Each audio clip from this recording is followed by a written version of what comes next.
Good morning, Magic, and I am so excited because the day is finally here. I get to open up a booster box of Kamigawa Neon Dynasty draft boosters. I have waited a long time to crack open a new Kamigawa set, but as it says right here, the future is now. So let's open this up, go through all the cards, I'll tell some stories, see what cool cards we open up. Yeah, I mean, it's gonna be awesome. I am so excited for this. I've wanted to go back to Kamigawa for years, and helping to make it finally happen is like a dream, truly. Oh, cool, little thing at the top, by the way. This is something new. At the top, you get all the draft archetypes. So when you open your box to, like draft with your friends or whatever, you can find out what you should be drafting. And you can find these in booster packs too. I know these aren't some of the ad cards in packs, but it's nice when you open up a brand new box that you get this right out of the gates. And then on the back, you get this really cool piece of art. Check that out. But yeah, it's pretty cool. And of course, go download the Magic Companion app as well. But yeah, vehicles, ninjas, artifact sacrifice, modification, enchantments, balance, artifacts, recursion, samurai ramp. If you want, you can pause this, screenshot it, see what all the things do. But this is not what you're here for. You're here for the booster packs. That's what I'm here for as well. And I'm so stoked. Oh my gosh, I'm so excited. Okay, here we go. Whew, so excited. First pack of Kamigawa Neon Dynasty. I know you might be like, Gavin's so hype, he's just like baking it or whatever. It's like, no, I am so excited for Kamigawa. I haven't opened a pack of this, by the way. Used to be when we were back in the office, every day before the pandemic. We'd get packs in early, we would open them up and have a good time or whatever, and maybe do a draft early with the real cards. But not so much these days. So I've never opened a pack of Kamigawa Neon Dynasty, and I am so stoked. Here's pack number 1. Let's see what we get. Okay. Automated Artificer. So you're right. As you might have seen in some of my previous videos, there's kind of like an artifacts and enchantments theme going on in this set, representing modernity versus tradition. So you get some Artifacts Matters cards, like this guy right here. And of course, there's some artifact creatures, including colored artifact creatures. Colored artifacts are something new we kind of started doing. I mean, we did them back in Shards of Alara once, but we really started doing them in earnest. I think it was core set 2020. Is that right? 2019. One of the recent core sets. And now we can unlock them more often to use, and it made a lot of sense in this set to help like limited archetypes work. Oh, it's the best boy. There it is. My Spirited Companion. White Elvish Visionary is a card that I think we've all wanted for a while to help white out. Just a tiny thing for white. White gets cantrip creatures now. And this is pretty cool too as an enchantment. You can do some pretty good extra stuff. Trigger all kinds of things. Kindled Fury, nice little combat trick. This is it's not like going to blow your mind or anything, but we often like just creating a really nice simple combat trick at common for red. And first strike is a way to make sure your stuff doesn't survive. There's kind of like a little game, color pie wise, of how can you make a combat trick in every color that does what you want to do, but that feels like that color. And like green gets giant growth for +3/+3, but how do you make red that has trouble granting toughness, kill a creature and survive? Well, first strike is the way. Reckoner, Shakedown, Coercion. One of the things about making a Magic set is there's some staple effects that are just good to have around. And part of the mini game of every set is, okay, let's make sure you get your staple effects, but find new ways to do them, or twists within the world or the mechanics to do here. This is a Coercion where you also can opt to not take their card and pump up your thing instead. Kind of get a little information in duality, which is kind of neat. Cool reprint from Theros block here. I love finding ways to recontextualize cards. And in Theros, it was like, yeah, this is about killing enchantments, but the artifact thing, not so much. Here, artifacts and enchantments are both a big part of it. So, nice. A Django Exemplar, another enchantment creature. And once again, the enchantments represent the tradition side of Kamigawa. So you'll see a lot of traditional looking things that are enchantment creatures, including some of the samurai. Here's a Django Exemplar. You'll note this samurai or warrior thing. That's a thing we did here because, samurai are awesome. Like, it's cool to build your samurai deck. But in Magic history, there are way fewer samurai than other things. So when you actually go try and build your samurai commander deck or samurai casual deck or whatever, there just aren't a lot of cards for it. So by using samurai or warrior on these cards, it lets you play all your samurai together if that's what you want to do. You don't need any warriors. But you can also put them in your warrior deck, or you can play them alongside warriors, so you get a bit of duality there. Also, big soft spot for warriors myself, given that it was a sub-theme of Battle Bond. So, maybe someday we'll do another one and you'll see more warriors. I want to do Battle Bond too. I hope we get to do it someday. But that is for another episode. Maybe I'll open up a Battle Bond box in a future one of these. Kami of Restless Shadows. Yeah, the Kami are not gone. They're still here. Still a big part of Kamigawa. This one gets back your ninjas or rogues. Why ninja or rogues? Exactly the same reason that I just talked about with Samurai. This allows you to have more options when you're building your deck, and kind of this ability to mix and match them two together. The Long Reach of Night. So we've hit our first Saga here. Sagas are a little bit different in Kamigawa Neon Dynasty in that they do their thing. Cool. You get this cool artwork, get this all stuff, whatever. But then at the end, they exile and come back transformed. And a lot of these are references to things that happened in previous Kamigawa sets. So Animus of Night's Reach, for example, is a reference to Myojin of Night's Reach. So here it's kind of telling the story of Myojin of Night's Reach. Discarding a card is even something that Myojin of Night's Reach did back in original Kamigawa. And then it exiles and comes back, and you get this. I've had some people ask, why does it exile and come back as opposed to just turning over? There's a few reasons, but one is just what we learned in playtesting, which is that people did not realize they could attack with it right away, right? It would flip over and people would not realize that they could attack with it that turn, and there's some confusion around that, and by exiling it and bringing it back, that it reduced that confusion. Additionally, it actually is a helpful balancing knob, because sometimes, it was really easy to snowball if you got one of these out early and on curve, and we couldn't make the stats as appealing if you were able to flip them and attack them right away. And with having to wait a turn, it just feels like more like a normal creature. You understand how those work, and we can balance them appropriately. So, yeah, this one's pretty cool. And then, I love how sagas interact, where it's like, okay, you're gonna discard some cards and sack some creatures. Cool, awesome. And or do one or two at least. Your graveyard will get full, and then bam, Animus of Night's Reach, counting up stuff in their graveyard. Nice one, really nice. Bronze Plate Boar, here's Reconfigure. I did a video a couple days ago about Lycids. It's a short, you might have missed it. It's only, 57 seconds or something. Go check it out. But basically how Reconfigure is another take on Lycids, which Lycids, of course, have a lot of rules issues, or have historically, but Reconfigure is a new attempt to make it work, and it works a lot better, first of all, from a flavor, or from a rules perspective, but also, the idea of an equipment that turns into a creature, or a creature that turns into equipment, and back and forth is kind of a new and novel thing, and these play in really interesting ways. And there's a lot of very things you wouldn't expect, like little tricks you can do with them. Like, for example, it's awesome that it helps your board survive sweepers. You reconfigure to your creatures, and then when they sweep your board, you're like, okay, all my stuff falls off. That's really cool. Now I have an army. So it helps protect you from sweepers.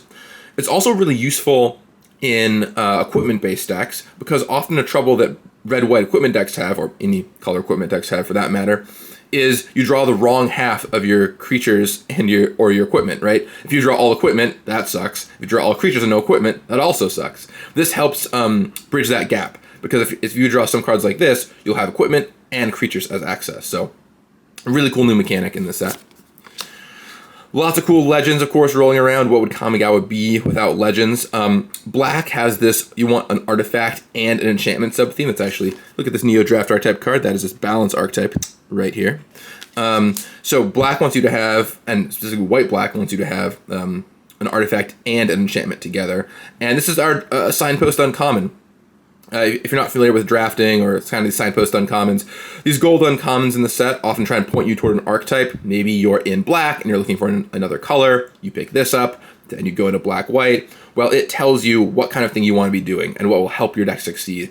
It's a great little handhold we've built into the set that points you in the right direction, which I think is really cool. It's nice when the cards themselves tell you how you should be drafting, or not how you should be drafting, but a way to make your draft better, especially if you're newer. Of course, you don't always have to draft this archetype. You can play white-black and not go down the balance strategy, but it's nice that this points you in that direction. Goshinai of Hidden Cruelty, legendary enchantment creature - shrine. That's right, folks, shrines are back. We weren't going to do Kamigawa and not go back here. We did the original cycle back in the first Kamigawa, and then a few years ago we did another one, and we weren't even sure at that point if we were going to be doing another Kamigawa. But here it is, and of course we did another cycle of shrines. And maybe if this box goes well, you will see the 5-color Shrine Lord that exists too. And yeah, trying to find new takes on shrines. These ones all have pay 1 on them, which is a little something different to make sure that they're not all just triggering for free every single turn. But pay 1 is a pretty small price to pay to get some of these effects. So some of them can be a little bit stronger, like this one, killing off creatures. So there's that. Ooh, Ottawa. I think we have a foil back here too, given there's a few cards left in the pack. Here's Ottawa, the Soaring City. So legendary lands that are untapped and tapped for a color are something we do very rarely, because we don't want decks to just be, instead of playing islands, it becomes right to just play 10 different legendary lands that all have different names and tiny little trinkety effects or whatever. But in original Kamigawa, we did do a cycle of 5 legendary lands, Jango Castle and Okina and all the other ones. And doing that again here made a lot of sense as a callback. And, there is non-basic land hate that exists out there, and you can get Price of Progress or Blood Mooned out in some older formats. That said, I do expect these to be very powerful. The channel ability gives you a kind of a dual spell land, so they're not unlike the Zendikar modal double-faced cards, which were really popular and played really well. And yeah, the fact that you can play a land which allows you to bounce something for 4 mana is really, really, really strong. And I expect a lot of decks to play this. I know some folks are talking about this in Eternal formats, actually for combo decks already, just to help get something problematic like a Thalia off the board. But even excluding that, in Standard or Commander or whatever, a land, essentially an island, that you can then, have this 4 mana to bounce something on is just really powerful. And, the fact that they all cost less for your legendaries is just icing on the cake there. So, really strong, and I expect these lands to see a lot of play. So, get yours now. All right, we've got a foil probably back here. Yeah, here it is. What do we get?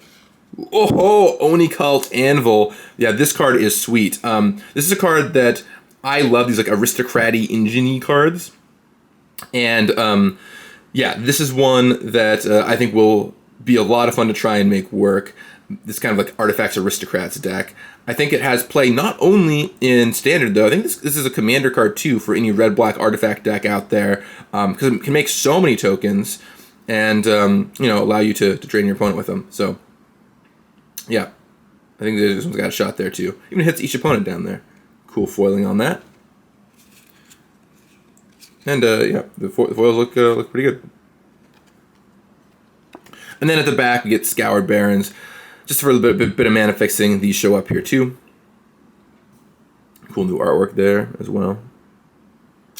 We do this sometimes in sets, as you get an opportunity to get these sometimes in some packs instead of basic lands. And then, oh yeah, pack number 1, we got our Mech Titan token. That's created by maybe a cool card to open up later. But yeah, this token is really awesome. I know people were flipping out when they saw this online the other day. Really cool. Now on the back, you get to learn about the list, which you won't find here, but maybe I'll open up some set boosters in a future video. All right, well, pack number 1 in the books. I'm not going to take that long on every single pack, probably. I know that those videos can get quite long, but I want to be able to talk about all the different cool themes going here. Shrine Steward, here's a card that interacts with shrines, helps you build that shrine deck. Shrine decks are really popular, speaking of shrines, on Arena. When we looked at how many cards were crafted from shrines in the core set they were in, that kind of stuff. They were really popular, and so allowing the stuff for a kind of casual shrine deck to exist, not only is it gonna be amazing in Standard, competitive or anything, but allowing a casual shrine deck exist is really nice. So there's some support cards like this guy. Papercraft Decoy, a nice little cheap froggy here. Draws you a card when he leaves. I love a good artifact creature in Limited just to help fill the gap. And here in Neon Dynasty, you just need some filler artifact creatures sometimes for your triggers and your Artifact Matters cards. So this is a nice little card. You can take it. It's a role filler. It'll come around probably medium in the pack, medium late in the pack. Yeah, cool. This turns your vehicles into artifact creatures right away, so it animates them, which is nice, or of course just changes the power toughness of one of your creatures. Blue gets this kind of power toughness setting stuff, and cantripping is a nice little bonus on that, so that's cool. Lucky Offering. First of all, love the art, love kind of what this is referencing here. That's really cool. But just a nice way to deal with I don't know, the artifacts for cheap. A lot of powerful artifacts in Magic's history are cheap too, so cards like this are always an attempt to be like, hey, maybe this could see play in older formats or be considered for older formats as a one-mana way to kill off artifacts and gain some life. I don't think this is going to make the cut over like, I don't know, defragmentize or whatever, but, it's good to just have a simple artifact removal spell. Nothing wrong with it. Alright, the Scrapyard Steelbreaker. Of course, lots of artifacts running around. You can play your artifact sack deck, perhaps get that Oni Cult Anvil in there. It's also a warrior itself, so it synergizes with your samurai stuff. Just once again, as you're drafting, helps make sure that you have enough stuff to make it work. The Chain Flail Centipede, which is just a common reconfigure creature. You need some simple ones like this, When you make it to something like reconfigure, you want to start just making some ones that are, okay, what are the simple things we can do with, small bonuses or whatever, keywords. This is a great common reconfigure card. Season of Renewal. This is a pretty common thing you'll find for green of, or black sometimes too, of like, you get one thing back, but if you're doing the theme, you get two things back. And, this is a fine way to get two cards back late game for a enchantment-focused green deck, which you will have sometimes. Hey, we got some booster fun right here. Here is the Ninja Frame on Makotai Ambusher, Ninjutsu, and Lifelink. Simple common, but cool to have Ninjutsu back. It was a lot of debate, actually, as to if Ninjutsu would come back, because while it is a fun mechanic, it is a complex mechanic, and there's a lot of very strange things in how it works. You can go watch my video on a bunch of Ninjutsu rules tricks, and those comments are just full of people being like, I had no clue Ninjutsu worked this way. So we actually did look at other versions of this mechanic, including one where it was basically swapped the creatures, so like any auras or equipment or counters would stay on the creature when you ninjutsu'd it in. It had a different name. It was called, I'm blanking off the top of my head, but it was basically it swapped the two, which worked well with the modified theme, because if you had a modified creature and you swapped it out, and we'll get to modified in a little bit, but if you had a modified creature and you swapped it out, it would keep all of its stuff. But eventually it was just ninjutsu was too beloved and too resonant for this world, and we're like, okay, we're just going to do ninjutsu. And, hopefully, not to ninjutsu back your creature that has a bunch of auras on it or something. And reconfigure helps with that too, right? Because the reconfigured stuff will still stay in play afterwards. So, good old Rat Ninja and the Nizumi are back. Ironhoof Boar. Channel returns. So, Saviors of Kamigawa, I think, is one of the worst Magic sets of all time. It might be, in fact, graded on a curve. Potentially, the worst Magic set of all time. Given what we knew at the time. Yeah, Homelands was really bad, but that was early on. Saviors of Kamigawa was, 15 years into making, or not that long, 12 years into making Magic cards. But, despite how weak that set was, it did introduce Channel, which, while a little too broad, like it does too much, it is a mechanic that is really versatile and good for limited. It's a great smoothing mechanic to make sure you have spells and creatures, and you can, get effects that you need. And so, when we were looking at stuff that this set kind of needed, some kind of versatile mechanic like that made a lot of sense for this set. And so you do find Channel coming back here from Saviors of Kamigawa.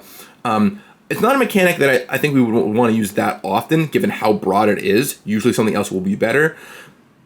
But in this case in particular, because of the relationship to Kamigawa and the fact that it was cool to reach back into the past and grab that, it made sense to use here. So, is Saviors one of the worst sets of all time? You can let me know what you think in the comments down below. It's really bad, though. Okay, Befriending the Moths, another cool saga here. Giving some creatures +1/+1 of flying for a couple turns, and then it flips over into a 2/4 flyer. How appropriate. So, if you like moths, this is for you. If you don't like moths, sorry, Millie, this is not for you. Good old Millie Foxes for Sale on Twitter she has to cover her screen when you play Golden, whatever that, the 3/4 moth is from Ikoria, because she doesn't like the animation of the moths, so I'm sorry about all the extra moths.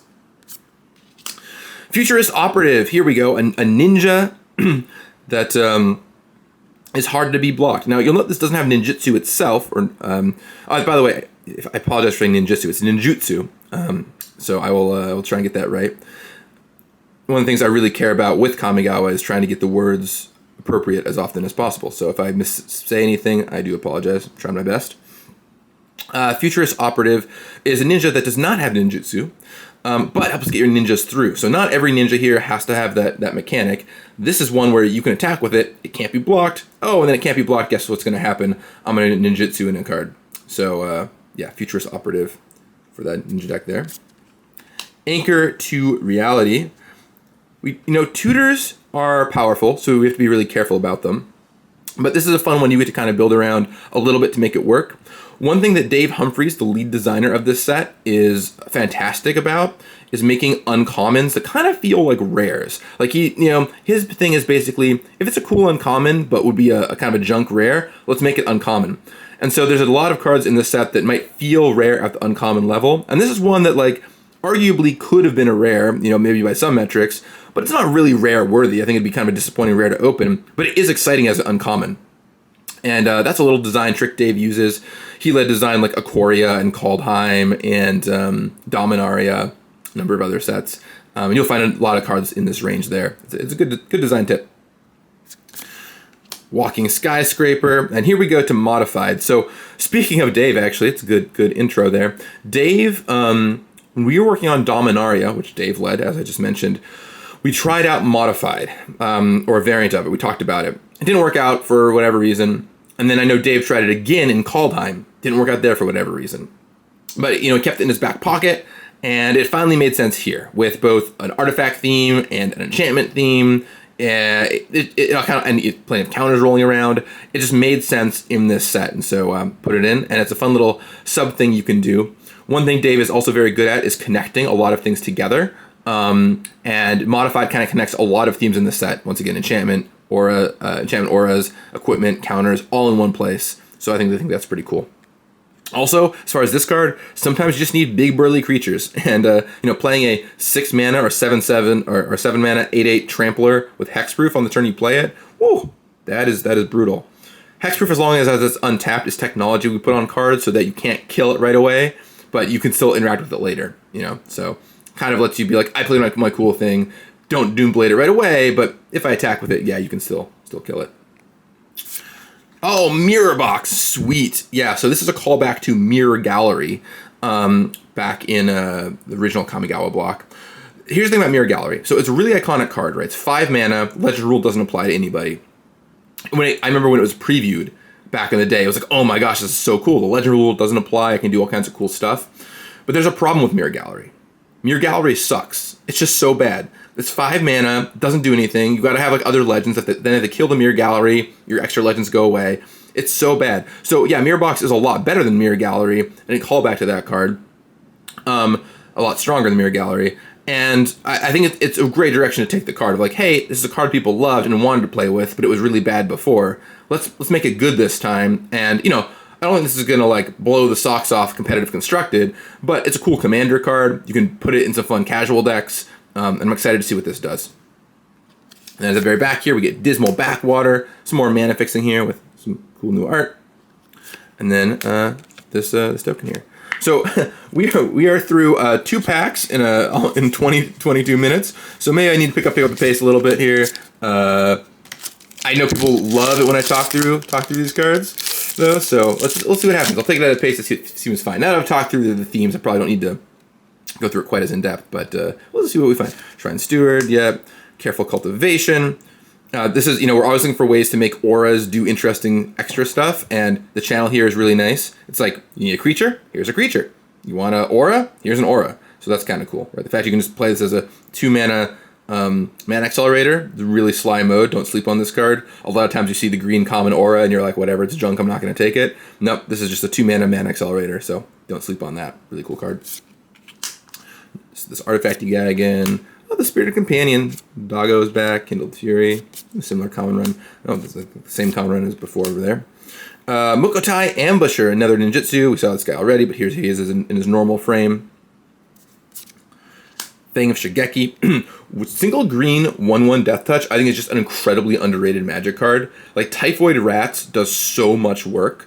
So don't sleep on this thing. The fact that it's an enchantment too means you can recur it with some cards and it triggers anything that cares about enchantments. So yeah, I want to say Unlimited, this card can be quite strong. It's also a ninja, so once again, not every ninja here has ninjutsu, but certainly helps your stuff get through, right? They don't really want to block the 1/1 Death Touch. So a lot of versatility for this card in this set. I think it's quite a strong pick. The Era of Enlightenment.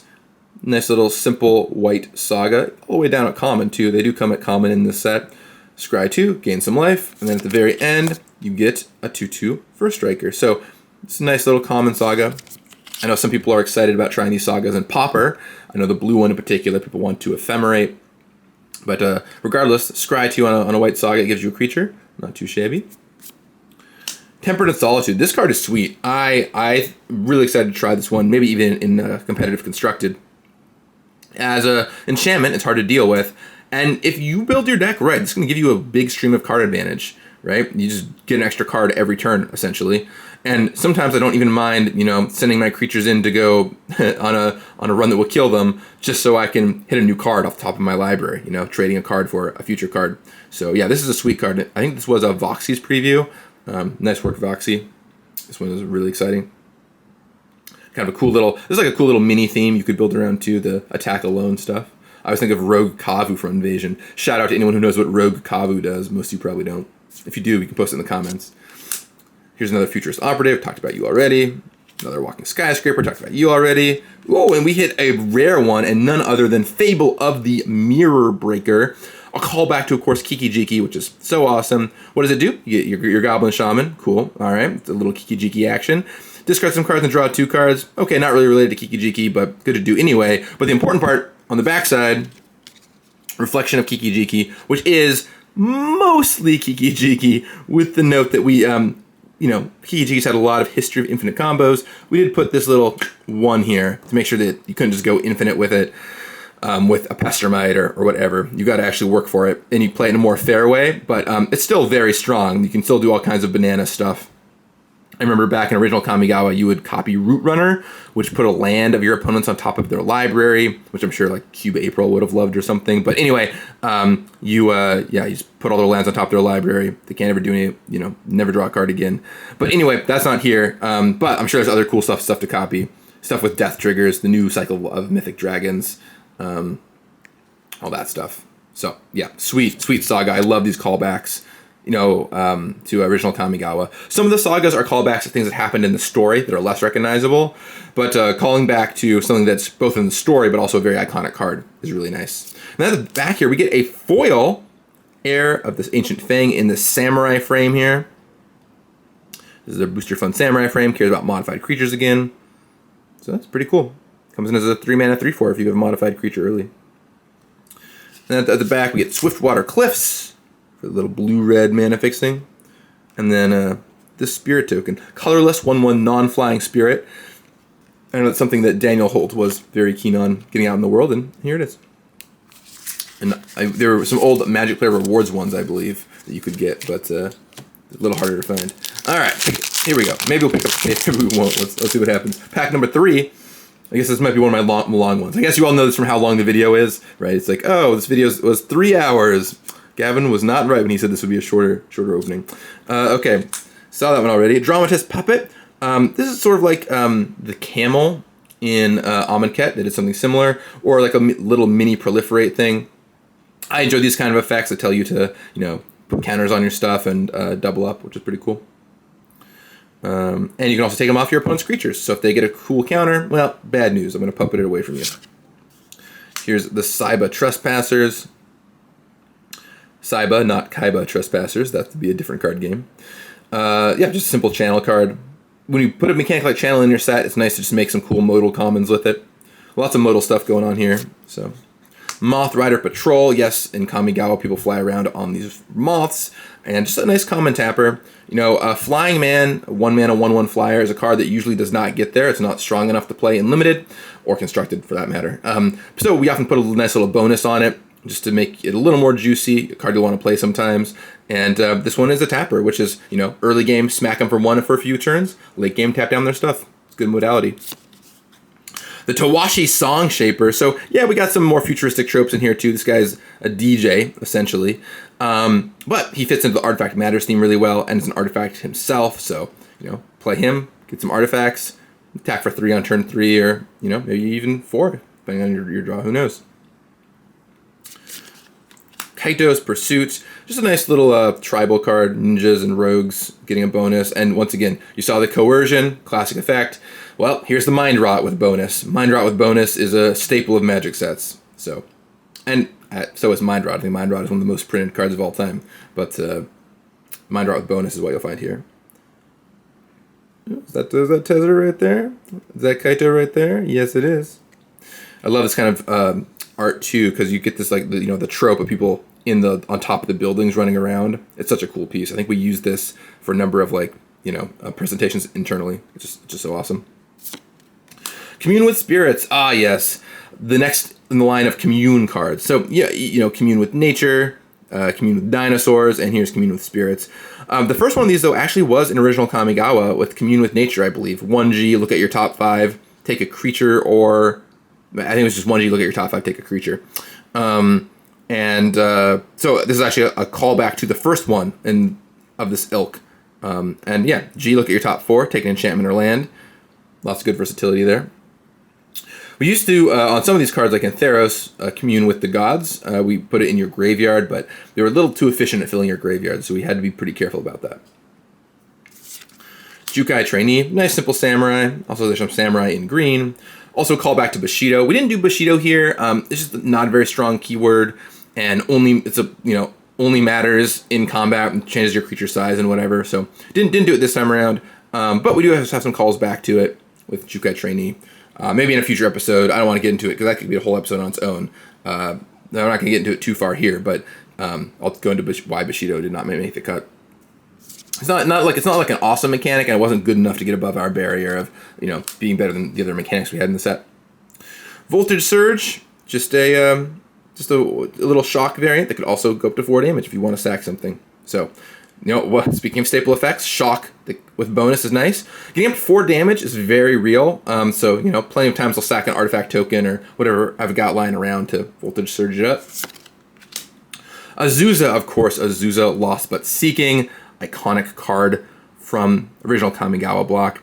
This one kind of is very reminiscent of that. Then you play an extra land, gain some life, and then on the backside, you get a 3/3 likeness of the Seeker. Of course, that's the likeness of Azusa there. With even some flavor text from Azusa. So, a little Easter egg. I mean, it's not really an Easter egg. It's like an obvious Easter egg. I don't know. What do you call an obvious Easter egg? Just a reference? Probably right. Assassin's Ink. This leans into Black's kind of, once again, splitting the difference balance thing. It likes modernity and tradition, killing off something, but costing only 2 mana if you've got an artifact and enchantment. There's the boar again, but you're a little boring. Circuit Mender. This is a take on Filigree Familiar. If I remember, I can't remember which way this one went. This is one of 2 stories, and I can't remember what it was. Either it was originally Filigree Familiar, and then we decided that for limited balance, we needed another toughness, so we had to make it not named Filigree Familiar. Or it was originally something different, and we ended up deciding we wanted Filigree Familiar, but the art didn't match, so we gave it extra toughness, so it was a different card. I can't remember which it was, but it's one of those 2 things. I'll have to go and look it up. I think it's probably the second one, because I don't know if Filigree is on this plane. But anyway, sometimes we make cards that are very similar to other cards, but we try. Sometimes there's exactly the same, and we rename them. But in this case, we decided we need that extra toughness, and we want to distance it from the Familiar. So there you go, Filigree Familiar fans have a Circuit Mender. And at the back, Lion Sash. I know this card has seen much discussion already in Eternal formats for Stoneforge Mysticking Up. It's a great way to be able to deal with people's graveyards and then have a gigantic, hard-to-deal-with creature. So this is a card I do expect to see a lot of constructed play, both in Standard but also formats beyond. And Commander, too, for that matter. Eating everyone's graveyard with equipment. Sign me up. And then finally... Oh, we got our first land of these, and I'm going to say as best I can. I believe it's Ukiyo. I have basic lands. Ukiyo-e. Basic lands. These are gorgeous. And, wow. They look even better. Like, I've seen them on my screen so many times. They look even better in person. I'm just going to set aside... Ooh, cool treasure. But I'm just going to set this aside and just look at how cool this is. I think these might be the best basic lands we've ever made. Like, even over unsets. I love these so much. I want to get a million of them. I hope that maybe someday we do like a secret lair with dual lands from Ravnica or something in this style. They're so cool. Oh my gosh, that's awesome. Really, really, really awesome. All right, yeah, you get those in your pack sometimes, so you have that to look forward to. But speaking of things to look forward to, we got like a lot of packs. We got a lot of packs to open, so I better pick up the pace. I wonder how long this video will be. I don't know, it's like over under on 2 hours or something at this point. We'll see. We'll see. Might go up a little longer. Okay. All right, Spell Pierce, great reprint. Really exciting to have this one back in Standard. Just, really powerful magic card. Single blue mana to counter a lot of stuff. Pesky planeswalkers, artifacts, enchantments. Made a lot of sense here because of the non-creature stuff rolling around there. Although keep in mind that reconfigure equipment are creatures, so you can't Spell Pierce those. Unstoppable Ogre. Yeah, you can't block this turn. Nice little simple card, just Onake Ogre, but with can't block stapled on. Plus you get that artifact creature bonus, so once again, nice simple common. That to the Kami. This kind of versatility is really nice. It's nice to be able to have a card that you can just deal with either creatures or enchantments with. Black has only gotten the ability to hit enchantments recently. You've seen it on some sacrifice stuff and Feed the Swarm. We're not going to give Black a ton of enchantment removal, but it is a very distant third in the world of enchantment removal, so it can get some, and often it'll let them choose. It'll edict them for enchantments, so kind of a newer thing here, but especially in a set where enchantments is a theme, having a way to get rid of them we thought was important, so that's the Kami's doing that there. Master's Rebuke, just a nice little bite spell. Also hits planeswalkers, don't sleep on that, so that's always a nice little bonus. Short Circuit, little I don't know, like just combat trick that sticks around. I don't think we have like a name for these. I don't think we have like a shortcut kind of name for the kind of play it in combat. Maybe it'll stick around. Maybe it'll help my creature win in combat. But there's Short Circuit. In a world of reconfigure, though, there are just some normal equipment. Here's one that you'll want to play with your samurais and warriors, the ancestral katana. And it's nice that, it kind of fits the little mini theme they have of one creature attacking it at a time. You'll see that on a handful of cards. And, just lets you snap on easier. I love this kind of snap-on equipment. I think it's like a cool design space. Twisted Embrace. It's a removal spell that also pumps up your stuff. This card is kind of a funky. One thing we're trying to be very careful about, especially at common, are cards that fizzle if they kill the target. It's because what you can do with Twisted Embrace is if you cast it on your creature intending to kill off their creature, then they kill your creature in response. Your Twisted Embrace just doesn't have a target, goes to the graveyard, and you kill nothing. And it's a total whammy. So you've got to play this card very carefully, and it's easy to get blown out. It's not something we would often do at common. It made sense here because of the aura theme. So just getting an aura into play, even if it doesn't do very much, like, here at most of my Grant +1/+1, if you play it on an artifact, it doesn't do anything with the artifact at all. But just getting an aura in play is really relevant for some of the archetypes. So that's kind of what's going on with this card. It sometimes might be right to actually play this on your artifact, which is harder to kill than a creature, just to make sure you don't get blown out. So keep that in mind with this card. Aki Ronin. Here's a samurai that fits the attack alone thing. Just letting you loot a little bit, doing the rummage, discard a card, then draw a card. The Fall of Lord Konda, telling the story of, the fall of Lord Konda. Kills something off, and then gives you all your stuff back, which is not going to be that relevant that often, but when it is, it's going to feel awesome. Oh, funny, they get a turn to kind of see what's going on. And then turns into a little bit of Konda here. It's a little fragment. When it dies, draw a card. Not really reminiscent of his indestructible former self, but just a little something there. The second story beat here is in the storyline of Kamigawa. In the original storyline from the last set, Konda stole that which was taken from the Kami. It's kind of what incited the entire Kami war. So this is representing him giving back, or not really giving back, but the Kami gaining control of that which was taken appropriately again. Okiba Salvage. Nice little reanimator card. 5 mana. Reanimate with upside is a card we've made plenty of times. And this one is cool because you can get back a vehicle. So that's kind of neat. Get a little bonus if you've got Artifact and Enchantment too.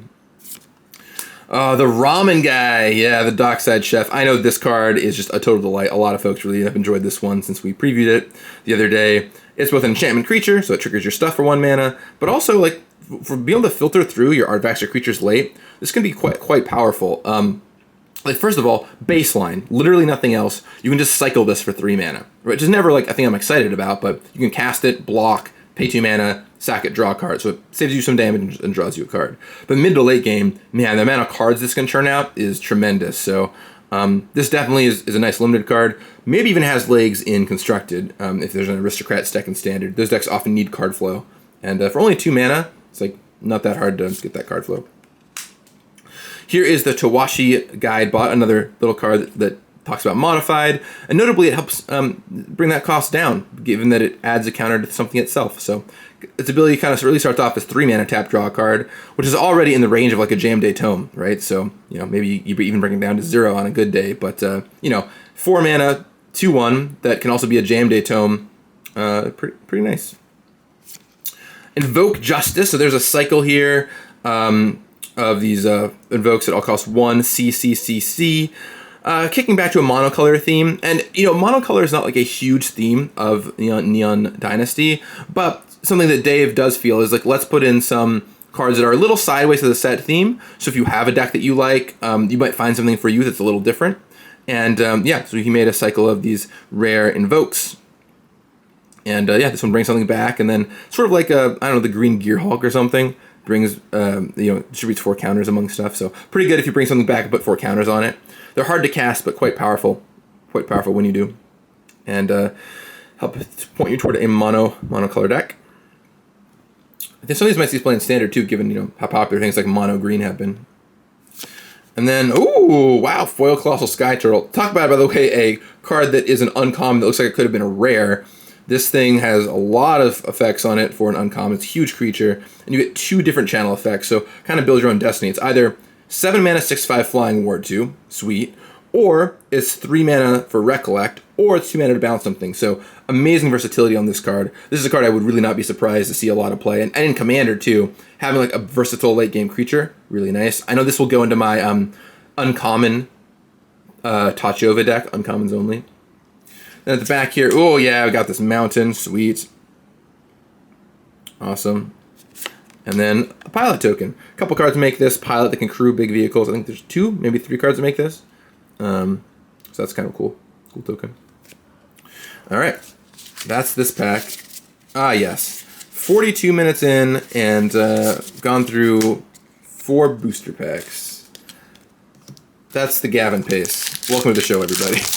Good morning magic indeed. But it is a good morning. We're looking at all these sweet cards. Okay. Shrine Steward again. Song Shaper. If we've seen a card already, I'm just going to skip it. So a lot of these commons soon will be skipping past. Because I already told you their story, so that will speed things up a little bit. Here is, a cool card in the ninja frame. Not a creature with ninjutsu, but good to get him through as a 2 mana, 1/2 flyer. Evasive stuff is better than normal in this set. And that art is so cool as well.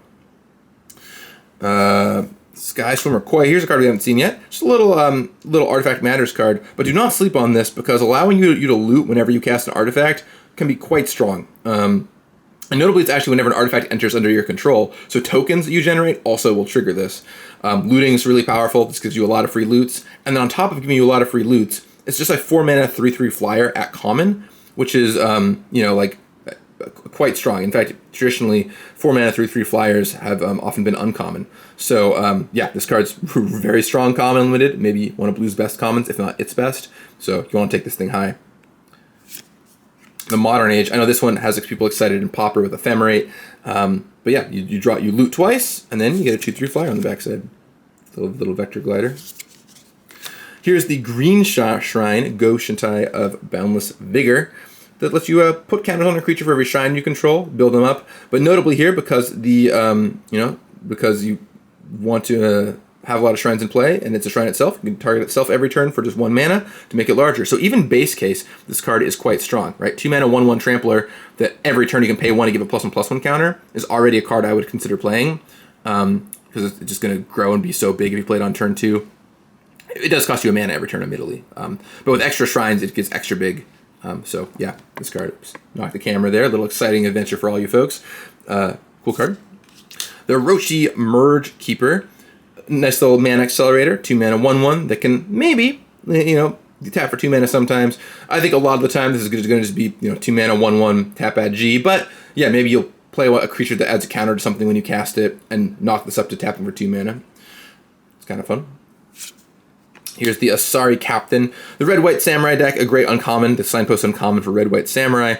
And notably it plays into that attacks alone theme. So you'll see that on a lot of Samurai and Warriors. Just like, hey, gonna send you in. You're gonna be the hero this turn. And then at the back, Cloud Steel Kieran. Of course, a reference to Platinum Angel, kind of with this text down here. Really interesting card in that it only works while it's equipped. So you can equip it to a creature and have this thing happen. Then if you drop below 0 life, that creature becomes your Platinum Angel, right? Because if this thing dies, or if the creature dies, it'll fall off. It'll lose this ability. Yeah, your opponent's got to worry about killing off that creature so you can lose the game. Kind of fun little thing. Also, just don't sleep, though, that it's a 3 mana, 3/2 flyer, which is already a solid rate. So maybe this will see some play, in competitive formats, but I think, it's probably more of a commander card and a nice card in limited, too. Like, this card's probably quite hard to deal with in limited, honestly. And also, one other thing I want to note is that it's a Kieran. Kieran are a thing we saw in the first Kamigawa block in Saviors on a cycle of 5 rares, Celestial Kieran, and so on. So they're still around on this world, and there's, people making equipment that look like them. Oh, yeah, I think it's one of my favorites of these lands. It looks so cool. Just looks like a shot right out of an anime. Love it. And then here's your Samurai, your 2/2 Samurai token right there. Really cool piece of artwork. Nice. All right. Moving along. Well, that pack went a little faster. We've gone through a lot of the commons now, so that does help. Okay, we've got Iron Apprentice. How ironic. Okay, that pun didn't work as well as I was hoping it would. But it helps you get modified, right? So it comes in with the counter, so it's already modified. And then when it dies, you can put the counter somewhere else to make it modified. So that's kind of what the work this is doing here. Mnemonic Sphere. Move over Courier's Capsule. There's a new 2 mana blue artifact that draws cards in town. This card's stellar, I think. You can either turn it into a 4 mana draw 2 late, or just cycles for 1 mana. And it triggers all your artifact stuff. You can recur it from your graveyard with artifact matter stuff. So yeah, don't sleep on the sphere here. Kitsune Ace, really nice card. Just simple common for your vehicle's deck. I don't know. You can untap it you can untap it when vehicle attacks. Really easy low going card. Not much more to say than that. It is a pilot. I'll note that. Kami of Industry. Speaking of getting stuff back, here's your Kami of Industry that can bring stuff back. 5 mana, bring something back from the graveyard. Works well with all the sacrifice stuff you've seen. It's a common that does something kind of unusual that you don't see that often. And while we have our fair share in this set of, hey, it's just X, but with a small bonus that cares about a set mechanic, it's always really cool when you find one that does something you don't see every day. And this is kind of a unique thing to do. Bring something back and you have it for a turn. Really great with anything that you can sacrifice to. Also triggers all your artifact fall triggers, so that's kind of nice. This card again.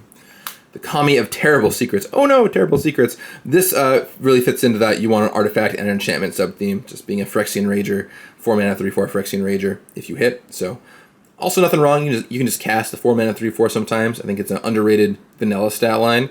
But yeah, if it cantrips, all the better.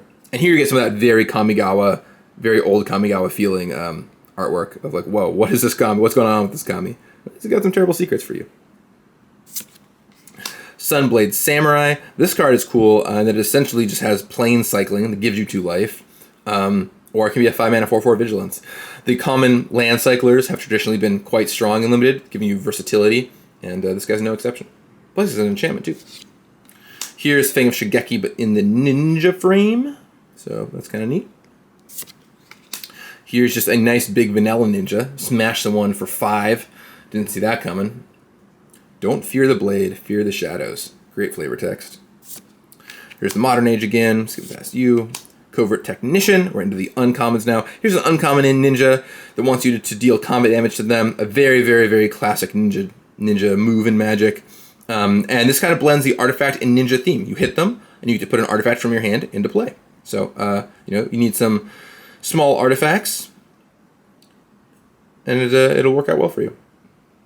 Good with balancing and looping stuff or whatever ideas you might have. The invigorating hot springs. Feels so good. Kind of a reference back to Fires of Yavimaya, right? 3 mana card that pumps up your stuff and gives them haste. This card is just a delight. I love the flavor. You see the monkey in the hot spring, really classic, iconic imagery. Also, just distributing out a counter every turn, giving them haste is really nice. So the play pattern here is you'll often play this, play a new thing, give it haste, attack with it, and you can do that every turn for 4 turns. So yeah, that's pretty sweet. Cool card. Heiko Yamazaki, the general, human samurai. Samurai matters. I'll cut right to the chase though and answer the most pressing question. There's 2 Yamazakis in this set. The reference back to brothers Yamazaki in the original Kamigawa. They do not have partner. People have asked me a lot of questions. What's up with that? The biggest request for the Yamazakis is that they have partner. Why do these not have partner? Well, first of all, partner with is a mechanic that changes limited and is dramatic and powerful, right? Because if you have both of them, one can tutor for the other, so it draws you a card, and that's also relevant for constructed purposes. So first of all, on its base, I'll note that partner with is like a power add beyond just this can be your commander. And partner with is not a mechanic in this set, and it would be very strange to do as a one-of on these uncommons. But also, we don't really do things that reference commander in our main sets. That might, I personally think we could change that wind. Like we could put some cards that reference commander into our main sets, but it's not something that we currently do. And the fact that partner with does that kind of took it off the table for these all. I know that people really wanted Yamazakis that paired together, but just given they were in the main set and it wasn't a mechanic in the set and it'd be kind of confusing and all the other things about it, we did not do it here. Maybe someday we'll do one in the future. I still want to make a Mother Yamazaki that lets you pair them. So I've got ideas. So hopefully we'll do a third roll at Kamigawa if this set is a hit, which is looking like it's going to be, by the way. This set, the fervor around this set is huge. So hopefully it all bears out, but that's what's going on here. And Katose, or Katose, maybe, the Silent Spider is here. One interesting thing about this card is normally cranial extraction effects that exile a card and then get you all of them are like really bad in Commander because they only have one. So on a legendary creature, it doesn't make a lot of sense. But here, you would actually play one of the cards that you've exiled. So it is actually good in Commander because you play it and you can take their stuff.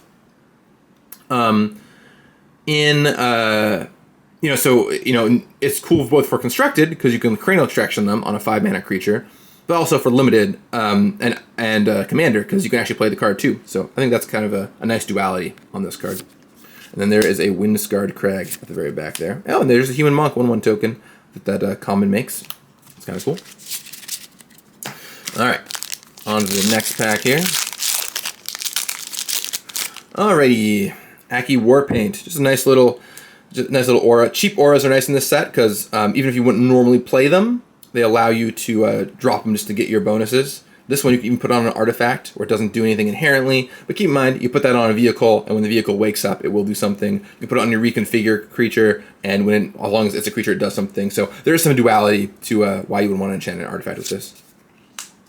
The Wanderer is here. Hooray! More on that if we open her up, but otherwise, just nice 2-mana, deal 4 damage. Gideon's Reproach, well, Gideon's dead, so long live the Wanderer. There's this Ogre again. Clawing Torment, just a simple black common.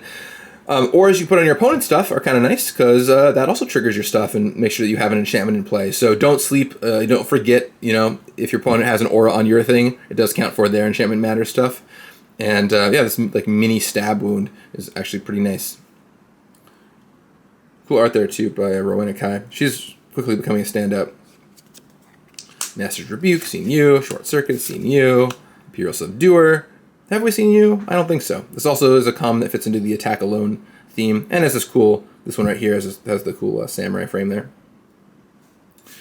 Moon Circuit Hacker. This is a card that I know has had a lot of Pauper discussion, maybe other formats too, but definitely the premise of a 1-mana Ninja of the Deep Hours variant in a deck that loves recycling its creatures like Spellstutter Sprite and Fairy Seer and so on is going to be strong. I expect it definitely will see play. Time will tell on how strong exactly it is. We'll take action on the PFP if we need to. Fairies is already a quite strong deck, so. Machiko's Reign of Truth. Pump something up a couple times, and then on the back side, boop, you get a portrait of Machiko, which is, of course, a reference to Machiko Kanda, who's a main important character in the Kamigawa block, and there was a card for her in the old set. This card can actually be quite huge, so you might get beat down by this. Here's a reprint I'm so stoked about being back in Standard, Thirst for Knowledge, back in Mirrodin block. This was a staple draw spell. It's very, very, very strong. Artifacts are things that, it's easy to have a lot of in your deck. Granted, there are no artifact lands here to be the grease to make that wheel turn like there was back in original Mirrodin. But still, in the artifact-based deck is definitely going to want this, right? 3 mana, draw 3, discard 1 at instant speed is very powerful. It's seen play in Eternal formats historically, so yeah, a lot of good stuff with Thirst for Knowledge. And just a really cool reprint. Dave did a great job bringing this one back. Finding something that would be really exciting to longtime players of Magic. There's this Nizumi Prowler. Nice little ninja. One cool thing about ninja is, of course, they come in mid-combat, so ETB ninjutsu is a lot of fun. So this one comes in during combat and gives something death, touch, and lifelink, so surprise!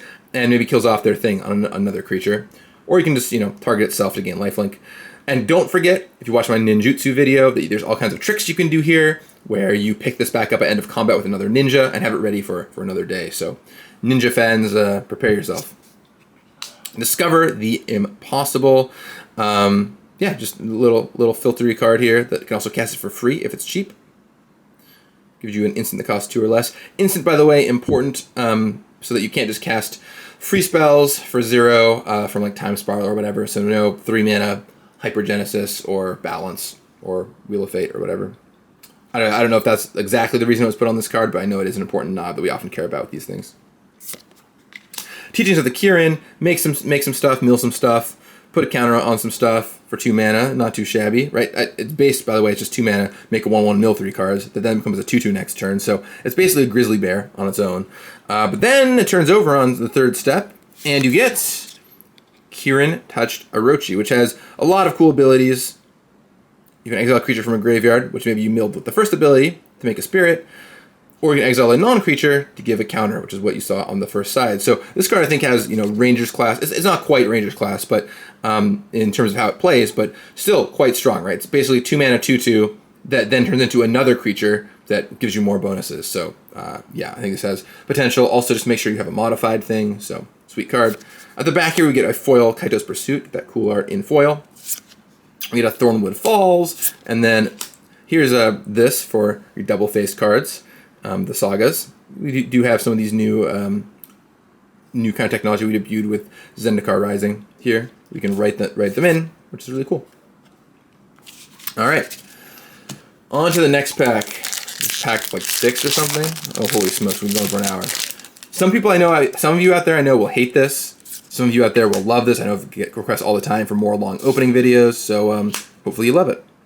Geothermal Kami is here, but I'm always up for feedback, so if you're in the comments and you're like, I dislike this or I love this, please let me know, because that really tells me what pace I should go at with these videos. I think with Kamigawa, I'm just way too excited. This is too much fun. I've wanted this set for a long time. I'm going to tell you all of my little stories because I care, because I love this stuff. So, if you want it to go faster, play me at 2x speed, but good luck hearing anything I have to say. Okay, Geothermal Kami. 4 mana, 4/3. It just gets you some stuff back. Yeah. Lets you pick up an enchantment you have to re-trigger its effect, which, as you've seen, there's some enchantments that are ETBs, and there's some cards that care about enchantments ETBing, so simple little common here. Future Sentinel. Vehicles are back in this set, plenty of colored ones too. Why vehicles? It just made sense with the world, right? We wanted to do some of the futuristic tropes. Mechs are, of course, a trope you see in all kinds of Japanese media, so there's some mechs here. Plenty of vehicles walking around. Wander's Intervention again, Unstoppable Ogre, Death of the Kami, Sunblade Samurai. Cool frame though. Here's the Samurai frame. That kind of anime art look there too. Anime/manga. Modern Age, Commons, Seen You. Secluded Courtyard. So, this calls back to, what's the card from Ixalan? Unexplored Territory, whatever that thing is called. Very, very similar to that card, but lets you activate abilities as well, which is pretty important, especially for doing ninjutsu and what have you. I don't think the original one let you activate abilities. Maybe I'm wrong on that. Maybe we just need to rename it for power level or for flavor reasons. No, I think it's. I think it was. I don't think the previous one let you activate abilities. Maybe I'm wrong. I don't know. If wrong. I'll show the comments about it. There's the anvil again, and then at rare we've got Brilliant Restoration, 6 mana, get back all your artifacts and enchantments. One thing we're trying to get into white for commander, and also for competitive constructed, but mostly for commander, are just big over the top white cards you can play. White, of course, needs ramp and card draw and all that other stuff in Commander, too, don't get me wrong. But big, splashy, 7-mana cards that can radically, return the tide of the game is important. And, this play does it in a very white way. You get all your artifacts and enchantments back into play. That's huge. That's very powerful. And really lets those decks kind of have a huge boost. So that's Brilliant Restoration for you. Here is Jungle Hollow. And another one of these. Always nice to get those tap mana fixers in there in a set. Just helps limited be a little smoother. If you draft 3-color archetypes a little easier. Good mana just makes gameplay a little bit better. And at a high level, you get some interesting questions about if you want to take your mana fixing early or not. Here's the Armed Guard Familiar. Just a simple reconfigure card with Ward 2. So, once again, just looking for keywords we can put on some of these equipment. The Dragonfly Suit. Simple vehicle right here. 3 mana, 3/2 flyer, crew 1. I think you'll play this a decent amount of the time. Some of the stuff works really well with the attacks alone things, right? Vehicles are really good with attacking alone because you often have to, tap multiple creatures, not this one, but you gotta tap multiple creatures to crew them. So vehicles often are the only thing attacking, and this can go well in decks that care about attacking alone. It's not a samurai, so you don't get the bonuses off of samurai attacking alone, but there are some other cards where it matters for, like that red enchantment. Kami's Flare, just a nice 2 mana, deal 2. And if you have a modified thing, deal 2 more. Variant on a card you've seen a lot of time. 2 mana shock with upside. Or excuse me, this is 3 damage. So 2 mana incinerate, right? Incinerate, Searing Spear kind of thing. Can't hit players normally, but if you have a modified creature, you can. If all goes well, it's almost like a Searing Blaze. So yeah, this card has a lot of power. Searing Blaze, staple in Eternal formats. Well, that's probably too strong a word. Staple in Eternal formats isn't quite right these days, but played in Eternal formats, certainly. And very good when it was in Standard. So, yeah, if you're going to have a modified thing often, you will definitely want this for your red deck. It can deal a lot of damage.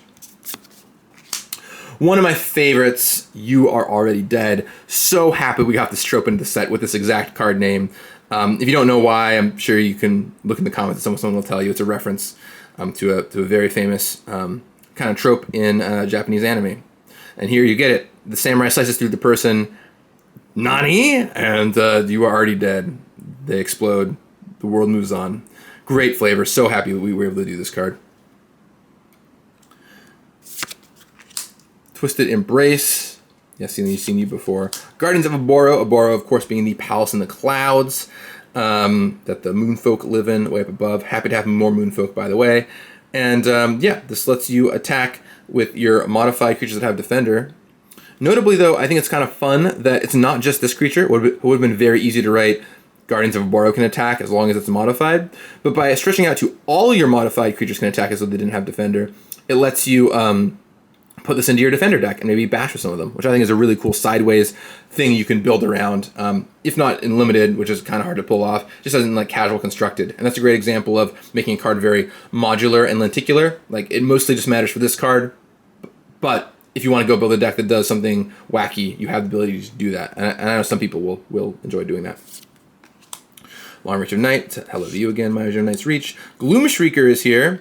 Green-black often loves graveyard stuff. This one gets back a permanent from your graveyard. So this one's quite strong. It's almost like an Eternal Witness variant. You can't get back spells, which I know is what people always like doing with that card. But as long as you're in the market to get back permanents, it's a 3-mana Menace Eternal Witness. That's also an enchantment to trigger that stuff. So that's nice. The last clause here, if it would die, exile it instead. We often put this on cards that can recur so that you don't just loop them in forever. Gloom Shrieker would be a little too easy to just rebuy and go up the chain of constantly getting the same cards over and over again or looping your Gloom Shriekers. So, it does exile itself at the very tail end there. Still a sweet card. Roaring Earth, Rar. Nice little modal card here, either being able to channel it to give something +X/+X, or make a land, rather, an XX, or just letting all your landfall put counters on stuff. Pretty strong card, I would say. Right, you play this on turn 2, and every creature you have for the next several turns is going to get a counter. So, you play this on turn turn 2, or even you play a 2-drop on turn 2 and this on turn 3, and then play a land, and your creature will get a counter. So I think this is really good early game. You can snowball your opponent with it. But late game, you don't need that effect anymore. No problem. I'm just going to make an XX. So really nice duality of design with two kind of unusual things together, but they make a lot of sense with an early game play and a late game play. Upriser Renegade, just a creature that cares about modified stuff. You have a lot of modified creatures, it gets big. This thing can hit hard. It doesn't have any kind of evasion though. It's hard to punch through, but if you can get it through, it can hit pretty darn hard. Oops, a little too far. We've got to get to the Explosive Singularity first. Yeah, this is like our Spirit Bomb trope, basically. Like, you see this in a lot of different anime and or even stories and media where it's like, hey, everyone lend me your energy. You know, I'm going to take all your energy and hit you with a big thing. That's exactly what this is, right? You get to basically convoke out this card and deal 10 damage. So lend me your energy. It's time for the Explosive Singularity. Foil Roshi Mergekeeper, cool. And here's, keep in mind, you just get normal basic lands sometimes too. There are awesome looking normal basic lands in this set as well. So here is a mountain and then a samurai token. All right. More cards to go through. But I'm gonna keep moving past these commons. Ooh, except for the ones we haven't seen yet, like Planar Incision, featuring none other than Jin Gataxius, who is here for nefarious reasons. You know, you've seen Tamiyo completed. So, yeah, that happened. I'm sure that won't be a problem in the future. No siree. No problems there. As far as this card, just a nice little blink card. We see a lot of white blink cards, but blue can, of course, get blinking as well. And it's nice that this can also be a combat trick, right? It can untap something and allow it to block. But importantly, one other thing this can do is it can target a creature that is reconfigured onto another creature as an equipment and return it as a creature with a counter. So it can actually create a blocker that they weren't really expecting out of nowhere as well by allowing you to essentially instant speed get a reconfigured creature ready to block, which I think is kind of cool. So neat card here. Planar Incision. Regent's Authority. 1 mana +2/+2 with bonus. Trick is something you see a lot in white. And yeah, this cares about the theme of enchantment creatures and legendary creatures. So yeah, this makes half of that bonus stick permanently. Crackling Emergence.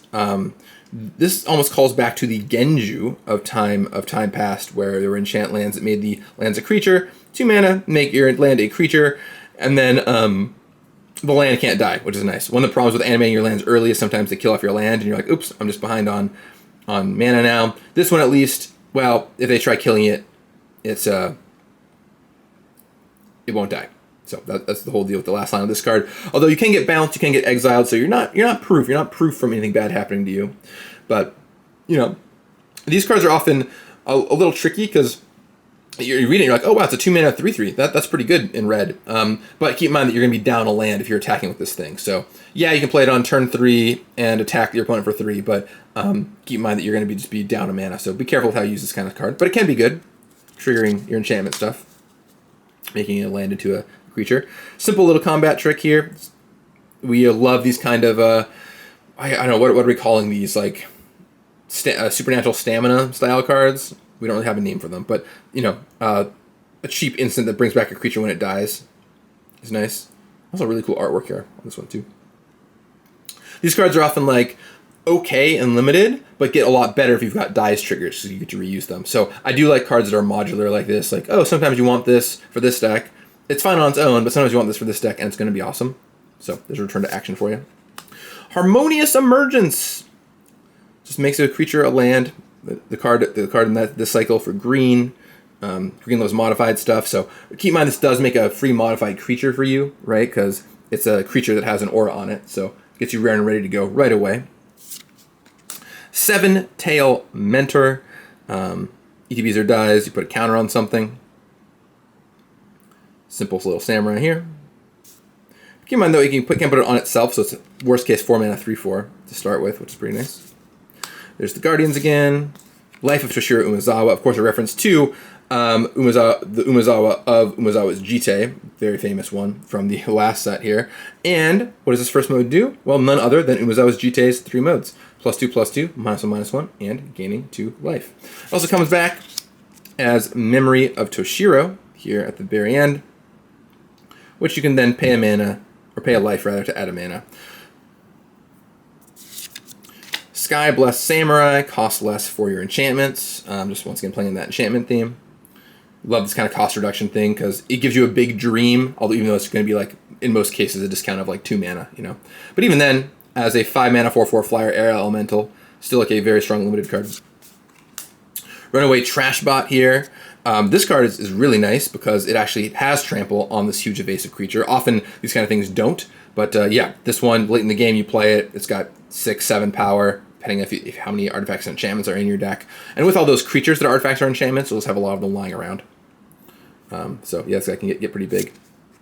The Blossom Prancer, this little guy just gives you a bit of card advantage, right? Lets you find, or card parity, I suppose. 5 mana cantripping creature is nothing new for green, going all the way back to Kavu Climber, but this plays into the themes of the set really well, of giving you an enchantment if you want to, and also this kind of thing that Dave's done a few times here, of if you didn't find one, or if you didn't want to take one, you get a bonus too. You saw that on the black Coercion card. And here it's like, oh, look at my top 5. All there is an enchantment I don't need at this point in the game. Fine, I'll just gain 4 life instead. It's also nice to make sure you feel like you got something even if you missed. So it reduces that feel bad of like, oh no, I missed. Well, I still gain 4 life. And 5 mana, 4/4 reach, ETB, gain 4 life. Still a card that I'd play sometimes. So the modality of this is nice. Oh, well, that's a bummer. I spoiled myself a sweet pack here because this is also a sweet Magic card. I mean, it's not a bummer because the next card is sweet, but I'll pretend I didn't see it. Pretend you didn't see it. You saw nothing. Here is a Shin, 2 Heavens as 1, which is very similar to Wolfgar, but in different colors, which is pretty relevant. And, of course, Samurai have plenty of attacking triggers, so it makes a lot of sense in this color combination and allows you to build a pretty different deck, given the cards you have access to, than Wolfgar did.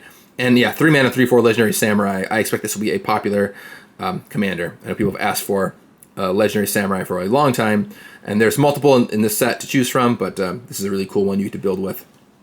It allows you to play some sweet cards, so, you know, I don't know, it's a really cool card. I'm happy that Dave was able to put some 3-colored legends in his set. I think that adds some pretty spicy sauce to what's already a really cool set.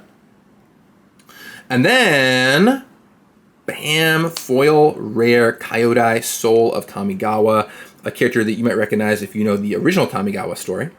Yeah, I know, it's sweet. It's a 5-color commander if you want it. Also, just 4 mana flash flying like this that protects something. It's just a strong trick that could even see some competitive constructed play. One thing I'll note about this card in particular is we're trying to do a lot less, and this is, you know, this card was designed before we decided this, but we're trying to do a lot less of monocolor or 2-color card with 5 mana activation, because it just makes it almost too easy to play 5 colors. You don't need all 5 colors to cast your commander. Now this one is pretty weak, I think, as a commander, because yeah, it's like, okay, well, what is my creature doing? I'm paying all 5 mana to give it +5/+5. That's not really that bananas, but it is the Golos problem if you're not careful of just, hey, it's an easy to cast commander that when you have all 5 colors does something totally bananas. So this card, probably fine, but we have to be very careful about this, and we've definitely taken that note going forward. So you'll probably see not 0, but fewer cards that just have a bunch of extra pips in their text box to allow you to play it in more colors. But here it really is for flavor, especially given that it's the soul of Kamigawa. It made sense that it was attached to all 5 colors in some way. So, and it's in foil, looks really cool. Got a Plains here at the very back. Checklist card. All right, moving along. Oh my gosh, there's just so many packs left. Holy smokes, how many have we gone through? Like 8, 10? We got a lot more packs where this is coming from.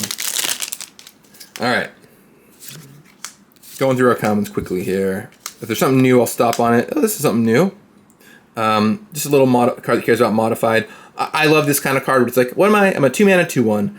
I'd play that sometimes in aggressive decks anyway, but to make me feel better about playing it, I should get a small bonus. And hey, I do. Modified creatures that are dying, turning into 1/1s. You might get a 1/1 every now and then. And there's an enchantment to boot. Don't sleep on all the different enchantment and artifact triggers that are lying around in the set. Also, I don't know why I'm saying don't sleep on as a simile so often today. It's a weird one to start picking up. Or I guess it's not a simile, it's a metaphor. But anyway, it's a weird one to start picking up out of nowhere. But here we are. Tamio Safekeeping. Oh, before she was turned. Makes it hexproof, indestructible. You gain 2 life. Nice 1 mana trick. Play it sometimes in limited to save your stuff. Oh, poor Tamio.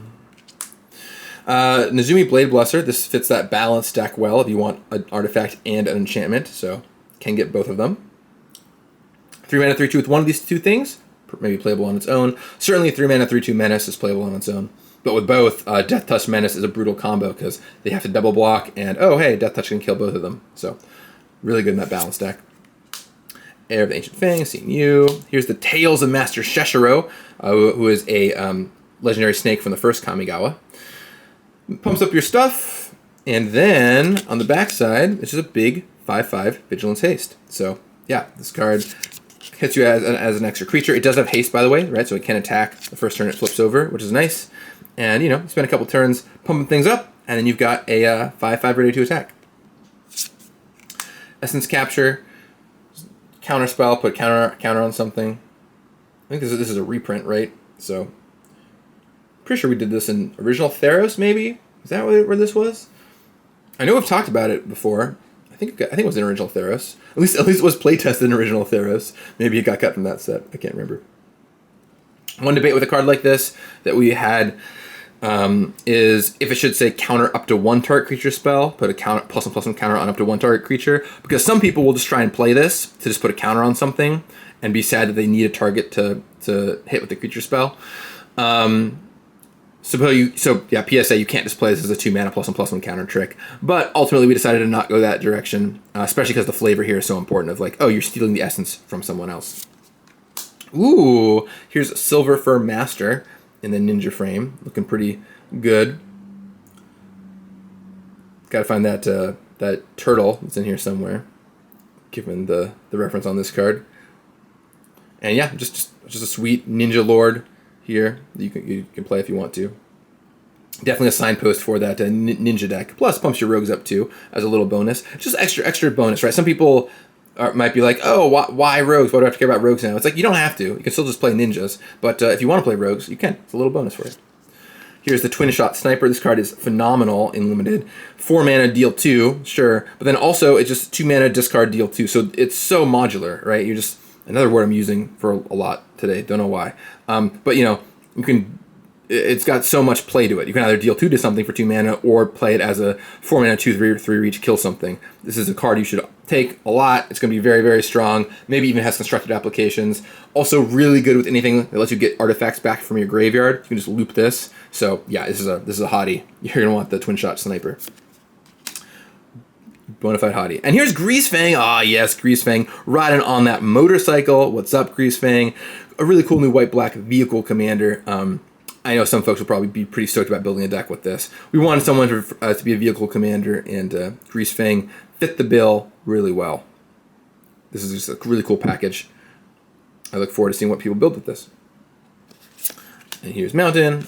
And then, oh, there's a 2/2 Menace Spirit at the very back there. Mean little Oni-looking guy. Look at that. Look at that face. Look at that face. Rawr. All right. On to the next pack. How many more comments are there that we haven't seen? There can't be that many, right? Well, here's one right here. Grafted Growth. Just, you know, this is something you've seen a few times now. 3 mana, or you put on a land that makes your land tap for multiple mana, but also gives you a little bonus. So this is very similar to the 3 mana, tap for 2, put a counter on a creature, except here it can also hit a vehicle. So it's just a little bonus on a card that we've seen before. Suit Up, Lucky's Offering, yep, seen all you. Seen all you, friends. Not this friend, though. Here's the Moonsnare Specialist. This card's excellent, because it's either 4 mana Mana War, or you ninjutsu in and you bounce something, which is especially relevant, because there'll be a thing that happens quite often where, hey, I attack with 2 creatures, you have 1 blocker, you block one of them, I ninja in the other, and the other creature dies. Except here, you ninja in you ninja this in, and you get to bounce their blocker on your other creature. So it actually saves both of your creatures, which is really nice. And there's all kinds of other shenanigans you can do with this card too. You know, you could even, if you had watched my video, you would know you could put this into play, bounce one of your other attacking ninjas, and then ninjutsu this back into your hand with that ninja. So you can even use this to sneak through a bigger ninja if you have enough mana. So yeah, lots of cool stuff here. You can also, I'll do all kinds of like tricks with bouncing itself, I guess, if you really, really wanted to. I guess, get more ETB triggers, but that's probably that's a little grandiose. I think you're probably not going to actually do that. That's just like I was trying to think of cooler uses for it. Seen you before. The Rito Sentinel is here. What is this a reference to, Gavin? This doesn't look like a reference to anything. Well, of course, if you look through all your old Kamigawa cards, you would notice the card Rito Lantern, which it's an artifact that has the ability of some mana, and you get to put a card from your graveyard on the bottom of your library. So this is the Rito Lantern, but turned into a creature. So cool little reference there, and even does a bit of milling on your own to help you select your graveyard. Or mill them if you want. I don't know. If you're in the market to try and mill them out, you can do that too. This card is good at helping make sure that you win a long mill game because you get to refill your library and you can always mill them. So, when we were young, it's the Wanderer and Kaito when they were kids. Really cool story moment here. It's got that story spotlight indicator right about there. But also a good combat trick too, giving 2 creatures +2/+2 and lifelink if you have an artifact and an enchantment is a nice one. Really good for blowouts in combat, and getting a ton of life to boot, right? It's baseline 4 life, or creatures must have at least 1 power probably, so baseline 6 life, but realistically it could be 12 or more life pretty easily. The Tawashi Guide Bot, you again, and then Satsuki the Living Lore. With Sagas in this set, we thought it would be kind of cool to have some Saga Matters cards and a Sagas Matters Legend. So this one actually lets you rebuy your Sagas, which I think is really cool, and speeds up your Sagas, which I think is also very cool. So I look forward to someone building a cool green-white Saga deck with this. Yeah, we're trying to put cool legends into our sets because they could be cool in Standard. I'd love to see a Standard deck that uses this card, but also just for Commander, it's nice to have some cool new legends to build with that have the set themes going on. There's Dismal Backwater. There's a Spirit. All right, on to the next card here. All right, Uncharted Haven. This is a really simple, nice mana fixer. Really love this. It's super easy to roll with, and it just fixes whatever color you need, right? You're playing this in your deck that splashes 1 color, 2 colors, maybe even you're playing all 5 colors. This will get you whatever color you're missing. So, pretty cool little card. I think we had a snow version of this in Kaldheim. Simian Sling, nice little cheap reconfigure card. Most important thing here, I think, is that it is called Simian Sling, and it is a artifact creature - equipment monkey. What is not to love? Ragavan and you can go hang out together. Reckoner's Bargain. This is kind of a variant on the Altar's Reap style card we make a lot of. 2 mana, sack something, draw 2 cards. Wasn't really quite enough to get there a lot of the time, so this one gets you a little bonus too of some life. Wow, some new commons. Bearer of Memory here. Just kind of fits your curve as a 3 mana 3/2. Often we love putting what I call ponderous activated abilities on cheap commons of like early game, it's just attacks. And late game, you get a bonus to sink your mana into, right? It's nice when you have 12 mana in the long game that you actually have something to do. And this helps make sure that you feel like you've got play even when the game is going long and you have no more cards in your hand. So yeah, it's not the most powerful 6 mana thing you can do, but if you got nothing else to do, go for it. Prototype is back. This is a Springleaf Drum variant, but also with that channel ability to time map something is pretty nice. So we'll see if this does anything. I know Springleaf Drum has its fans, although it cannot fix your colors, which is something that Springleaf Drum has often done historically. Imperial Oath. I don't just make so much of tokens. What's not to love with this? I guess what's not to love is probably the 6 mana cost. Sure, it's it's a big token maker. It's an okay common. You get to scry 3 and make 3 tokens. I don't know. This is like a card that you'll play sometimes. It's not amazing, but sometimes your white decks just want some long game card you can play to in limited. Certainly not going to see play outside of limited, I don't think, though. Moon Snare Specialist, talked about you. Jukai Trainee, yes, talked about you. Okiba Reckoner Raid, haven't seen this one yet. 1 mana sagas that are on this. The creature ones are really powerful because in a few turns they will become a guaranteed creature. So it's almost like a suspend creature with a little bonus on the side, right? So this one is basically B, they take 2 over the next 2 turns, and then at the back end of it, you get a 2/2 menace that pumps your vehicles. So if you're playing an aggressive deck, right, you play this on turn 1, it's going to deal 2 points of damage to them automatically because of the first 2 levels, and then by the time you hit turn 4, you can be attacked with a 2/2 menace. So once again, very suspendy in its implementation. When we were young, the Rito Sentinel again, the Circuit Mender again. Ooh, Showcase Takanuma. So all of the legendary lands have this borderless treatment here that you can find. And here's the black one of this legendary land cycle. Takanuma, of course, a well-known place on Kamigawa, given that it's referenced in a number of different cards. And this one gets a creature back, which is pretty strong. And yeah, just that cool borderless treatment looks awesome. Oh, the art on this is phenomenal. And a Blossoming Sands here at the back. You know, that's a 6-mana samurai card. It's proof that even I am sometimes like, yeah, that card's not that great. You can play it sometimes. You know, enjoy it at the top end of your limited deck maybe.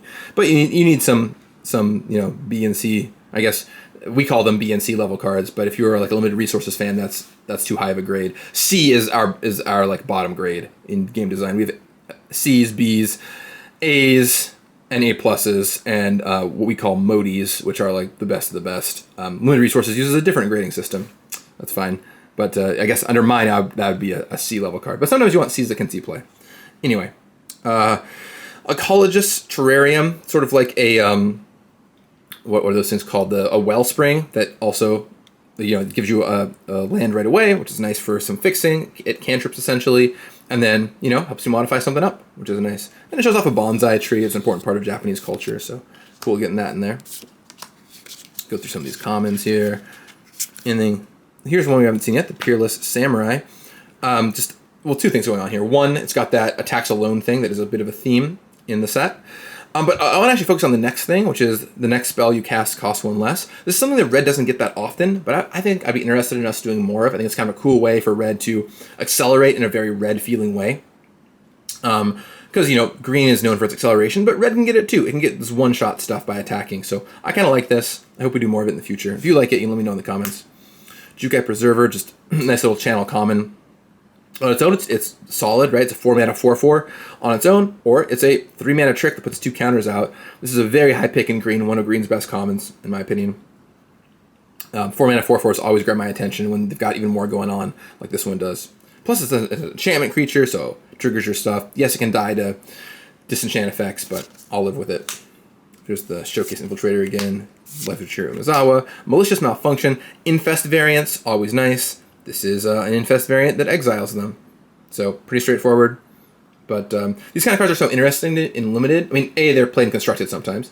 But B, they're so interesting for Limited to me because some decks really want them. Like if I'm a Control deck, I'm happy to play this, kill off all your early stuff. Huge swing.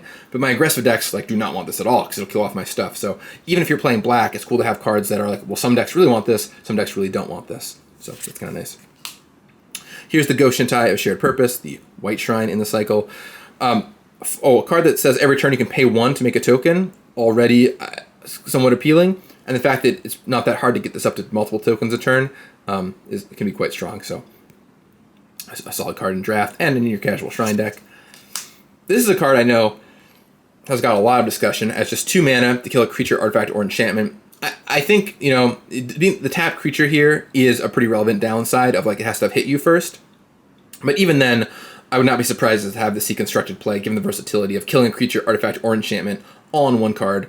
And, you know, this is almost flavor text sometimes. Not this, but you make a 2/2. But sometimes it will happen. And if you can get a 2/2 out of this, that card is really spicy. You kill off their thing and get a 2/2. Awesome.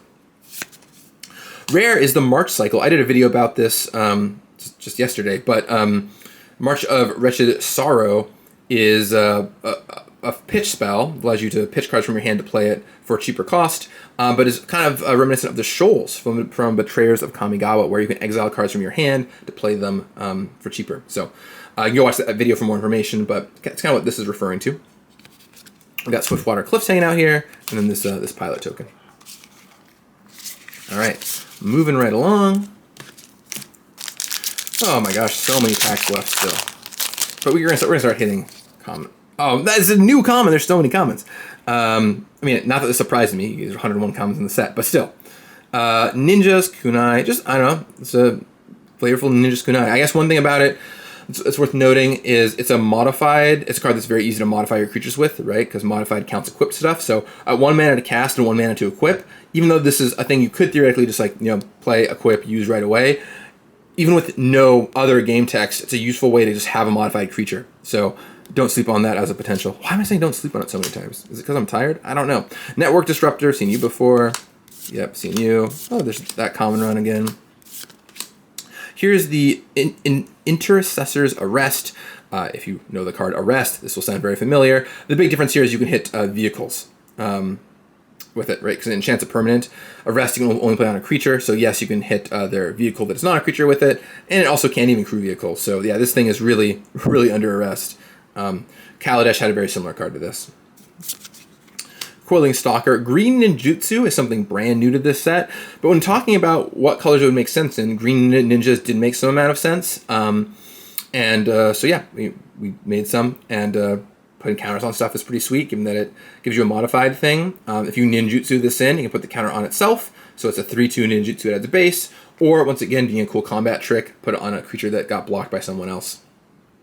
So that's kind of nice. And using ninjutsu tricks, you can pick this thing up to use it again if you want with another ninja, so keep that in mind. Here's a cheap aura you can cast, or I guess not that cheap at 4 mana, but you know, an aura you could cast on curve at least on turn 4 to get your stuff triggering. It gives a +2 in menace. Sure, that's okay, but also, you know, often the problem with auras is their card disadvantage, because when they die, when the creature dies, you just got 2 for 1. So this gives you a creature on the back end, which is at least nice to give you something a little cool there. It's not the strongest card, but you can play it sometimes in your modified deck. And I like that this is a card that sometimes you will want to play, but not always. Here's another 1 mana Saga that deals 1 damage to them on the first mode, so you ping them for 1. Then, if you play a creature next turn, like a 2-drop, it gets +1/+1 counter. So really good if you're curving out in your red deck. And then on the back side, you get a 2/2, I believe. Yeah, you get a 2/2 haste, so it can attack right away. So this is a great red aggressive Saga, because you ding them for 1 right away. Okay, sure, whatever, I guess.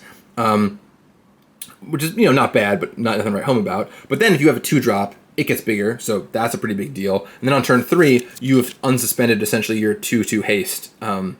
And you can attack with both maybe your 3-power 2-drop now, plus this 2/2 thing for like 5 damage. So maybe a card you could see it play in red aggressive decks. We'll have to wait and see. Here is Kappa-Tech Wrecker, the Turtle Ninja. So there's a green ninja who is a turtle ninja. That's important. I know you all wanted to see a turtle ninja in this set. Yeah, there's not another green ninja. We decided to expand ninjutsu into green here. And you'll find one right here in the cool ninja frame nonetheless. Also does stuff with keyword counters. That's something that Dave kind of pioneered in Ikoria that he brought back for this set. There's not a ton of them, but there's enough of them running around, and they let you modify your creatures, right? So they don't have to be +1/+1 counters. Keyword counters also modify your creatures. There's the Courtyard again, the Anvil again, Restoration of Ajongo. This Saga is sweet. 3 mana, get a Plains. 2 mana, bring back a permanent card. Now, I want to note, this is very important. It brings back any permanent card. That includes lands. So if you want, you can pay 3 mana, go find a Plains. Cool. Turn 2, you discard that Plains, and you bring that Plains back onto the battlefield. So it can be a white ramp card if you want. And, you know, so if you play this on turn 3, you'll untap, you can discard that Plains, and then go get a land and have 5 mana on turn 4. Which, you know, it wouldn't be that stellar on its own, because you already have mana rocks and stuff like that you can do that with. But it's also a creature on the back side, right? So you also get this 3/4 Vigilance that makes tokens on the back. So yeah, it's a 3 mana ramp spell that also has other functionality, because you can get smaller stuff back later in the game. You know, and you can have a 3/4. So yeah, I think this card has play for sure. Would not be surprised for it to show up in the decks. And then get this awesome looking land at the end. Love these. Okay, maybe we're halfway through the box now. Not too shabby.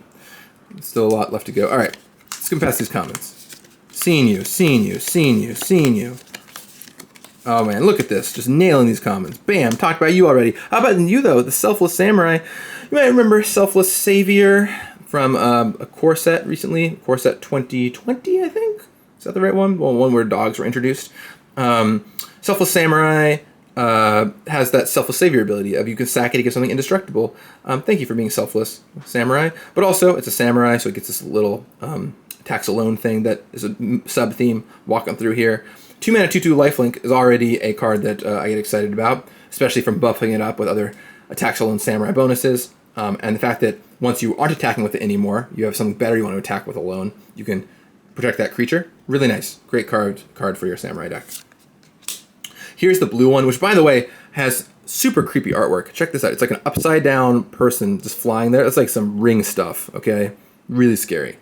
Don't think about it too much. It'll haunt you in your dreams. But it also just mills them for a bunch. So this is, I know someone out there is going to do it. They're going to try and build the limited mill deck with this in the Rito Shrine, or the Rito Keeper, or whatever that card is called. So, you know, this is a key card for you.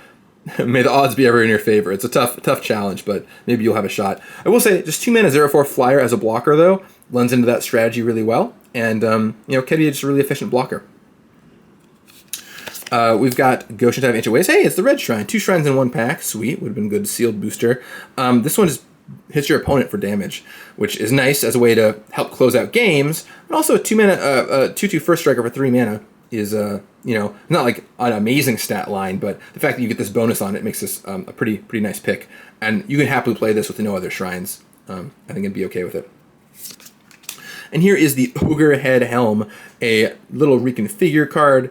And but if you want to cash it in to discard your hand and draw 3, you can do that. So this is a card I think is maybe considerable for a red aggressive deck in Standard.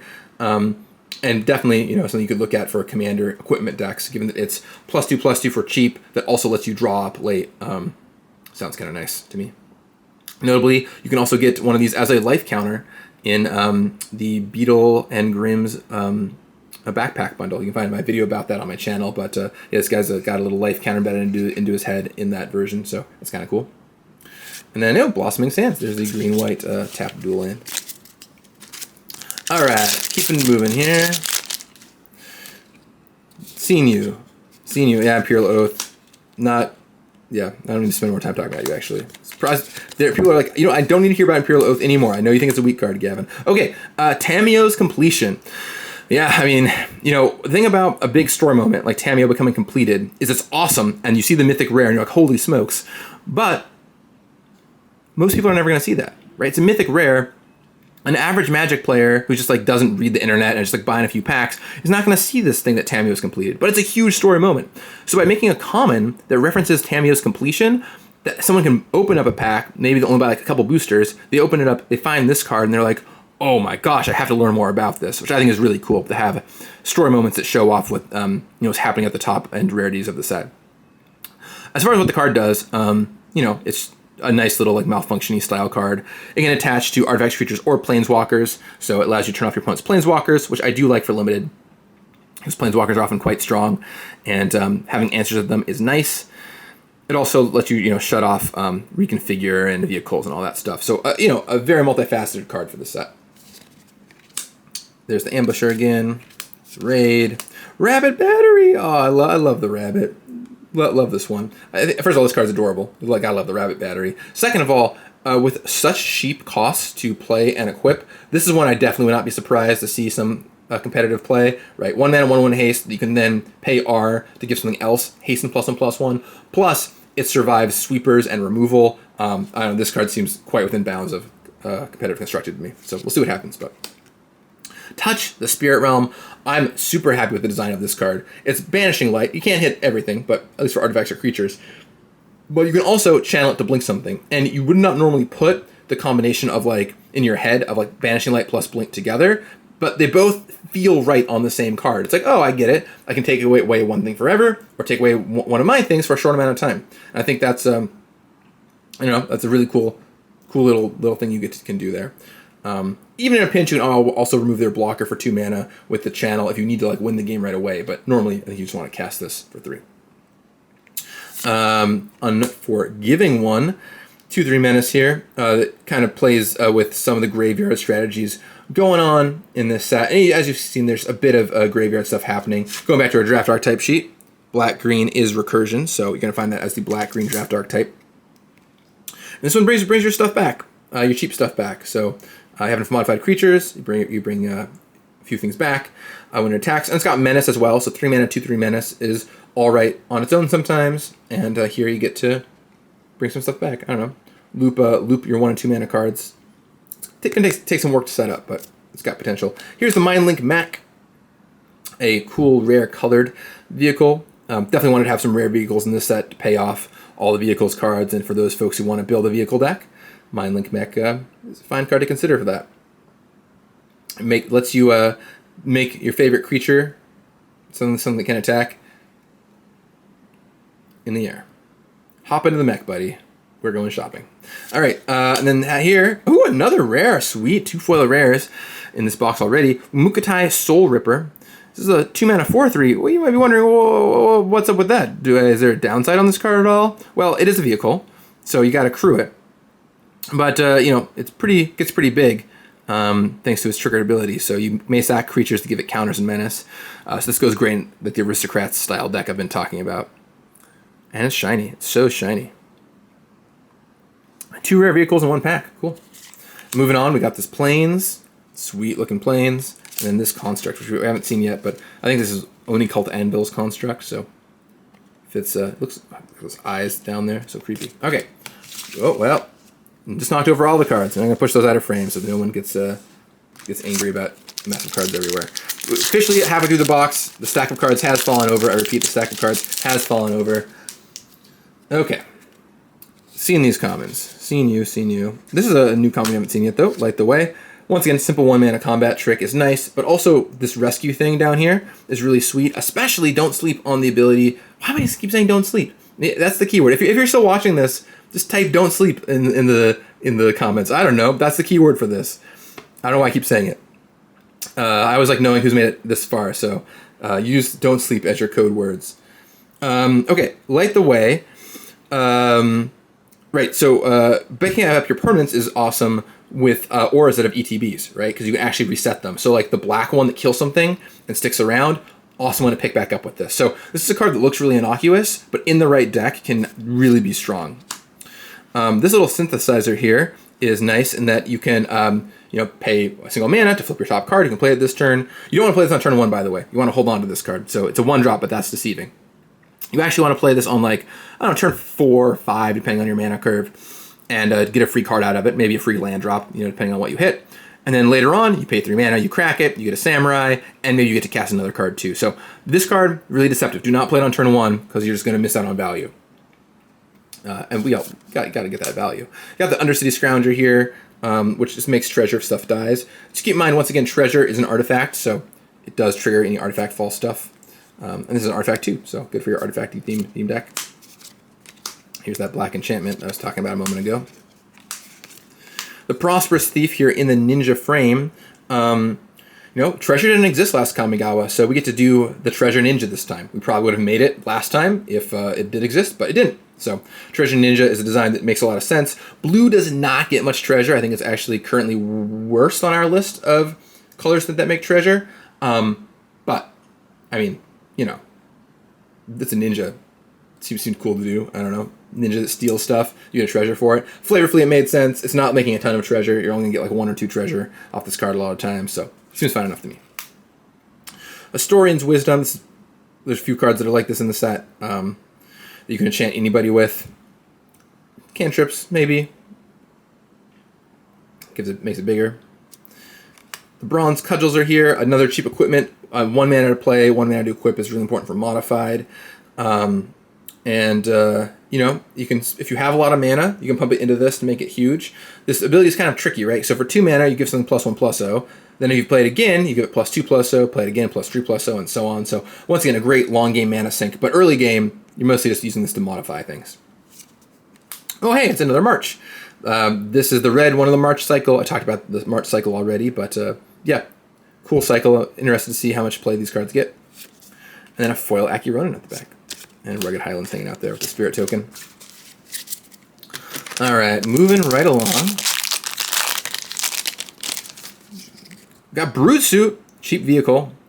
Crew 1 is like, the bare minimum. Just, do you have any creature lying around? Toss it in the car, let's go. So, great for your tokens to crew this one. Also, it's just a nice vehicle if you have any Vehicles Matters cards. This one will probably go around medium to late in the pack, so. Kunai again. The Mirror Shell Crab. We love just having big creatures in blue, like, your classic kind of understated big creature to help finish the game. Blue decks often need ways to finish. Ward is a nice way to help make sure it doesn't get Doombladed right away. But also, I think the Channel is a really great way to give you that modality once again of like, what do you need? Do you need the big creature late game or the counterspell early game? So that's kind of cool on this Channel. I also want to call out something very sneaky that you might not notice. Channel can counter a spell Spore ability. This is a common card that can stifle things. I don't think we've ever done that. So this is relevant. Why? There's a lot of abilities in this set that you can hit with this. For example, you can hit other channel abilities. You might think they're uncounterable. Well, not so much. You can discard this and counter a channel thing. Also, ninjutsu is brutal to counter with channel. They still have to pick up the creature, and they don't get their thing into play. So yeah, this counter ability thing is huge. Pay attention to it. It will crush you if you are not careful. You will get Mirror Shell crabbed at least once this limited format and be sad about it, I predict. Don't let it happen to you twice. 3 mana, 2/3 lifelinker, enchantment creature. That's a magic card. It's fine. You can play it. It attacks, it blocks. Going through the comments that I've seen here. Oh, Behold the Unspeakable. Of course, a reference to the original Unspeakable. Kind of personally, I wish that one of these modes did something that the original 3 Unspeakable cards did. Reach Through Mist, Sift Through Sands, and Dig Through Time. But hey, you can't have them all. So the deal with the Unspeakables, if you cast at least 3 cards in one turn, you could go summon the Unspeakable from your library. And so this is a reference to this famous Unspeakable card, which you can get right here. And it's huge. Different than the first Unspeakable, certainly, but still a big flying creature, which is what the Unspeakable was known for. Kind of a cool reference throwback there. Enthusiastic Mechanaut really shows off the modern Darnity side of things. Blue-red are the two most modern colors in this set that care about artifacts. So we've got a blue-red card that cares about artifacts, and a green-white card, Jukai Naturalist, which maybe we'll find at some point, that cares about enchantments. So this represents that really well. Here's the Reinforced Ronin, little Viashino Sandstalker variant. Play it on turn 1, attack for 2, and I love this come back to your hand with channel, right? So it's like, oh, yeah, I'm going to keep hitting you for 2 with this, and then someday you're no longer any good. Fine, I'll just discard you and draw a new card. Here's a Replication Specialist, another uncommon that looks like a rare, by the way. Dave Humphrey's so good at this, uncommons that look like rares. The fact that you can just clone your artifacts and you keep playing them is very powerful, and this card will take over the long game if you aren't careful, so pretty cool card. Hidetsugu, Devouring Chaos. Heartless Hidetsugu in the original set. This is another Hidetsugu for you. Black this time, but with red right there, so you can play it black-red commander deck out of it. Just a cool little sacrifice the aristocratic commander that wants you to, eat your stuff to cast more stuff. So this will definitely fuel a black-red sacrifice deck. Probably not standard, maybe it's standard, but commander for sure. I expect to see this, and it's good and limited too. So take it if you see it. And there's a Jungle Hollow right there. Lots of these dual lands. I don't know what the exact rate is they drop. I think it's maybe half the packs they show up in, something like that. I'm not sure off the top of my head, so I don't want to speak for how often they appear. All right, Golden Tail Disciple, again, still a card. Seven-Tail Mentor, seen you, but here it is in the Samurai frame. Looks pretty cool. Trainee, the Raid, Seismic Wave. It's nice to have stuff to clean up the board sometimes. And so dealing 1 to all their creatures that they just have lying around is just a way to help make sure you can get past 1,000,000 tokens. So this is nice that it's both a 3 mana deal 2, fine. That also, it's kind of like a 3 mana deal 3, honestly, because if you hit a non-artifact, it gets pinged by the 1 damage too. Don't miss that. Yeah, it's like kill 1 thing, maybe sweep the rest of your board. Is good. Also, it's instant, so it can muck up your opponent's combat with dealing 1 more damage than your opponent thought. So yeah, this card's pretty good. Right? Keep in mind, base case it's 3 mana deal 3, which is already like a great limited card. So, and maybe this is like a sideboard constructed card too. I don't know. There's always a shot of token decks are big. Shigeki, Jukai Visionary right here. This is a card I know has generated a lot of discussion because of how it can be so loopy, right? It's so you get to channel it, get a bunch of stuff back. If any of the cards you get back, keep in mind, it doesn't just get back permanents, it gets back spells. If any of the cards that you get back are a way to get a creature back into your hand, well, you can bring this thing back and just keep looping for days. So, yeah, I mean, that's pretty strong if you build your deck properly to accomplish that. It takes a lot of setup, though, but this card will definitely crush in the long game. The fact that you can also play it on turn 2, and then once again do the trick where you pick it back up and channel it later is really nice. So it's kind of like an early game accelerator, and then long game, you get to pick it back up and channel it.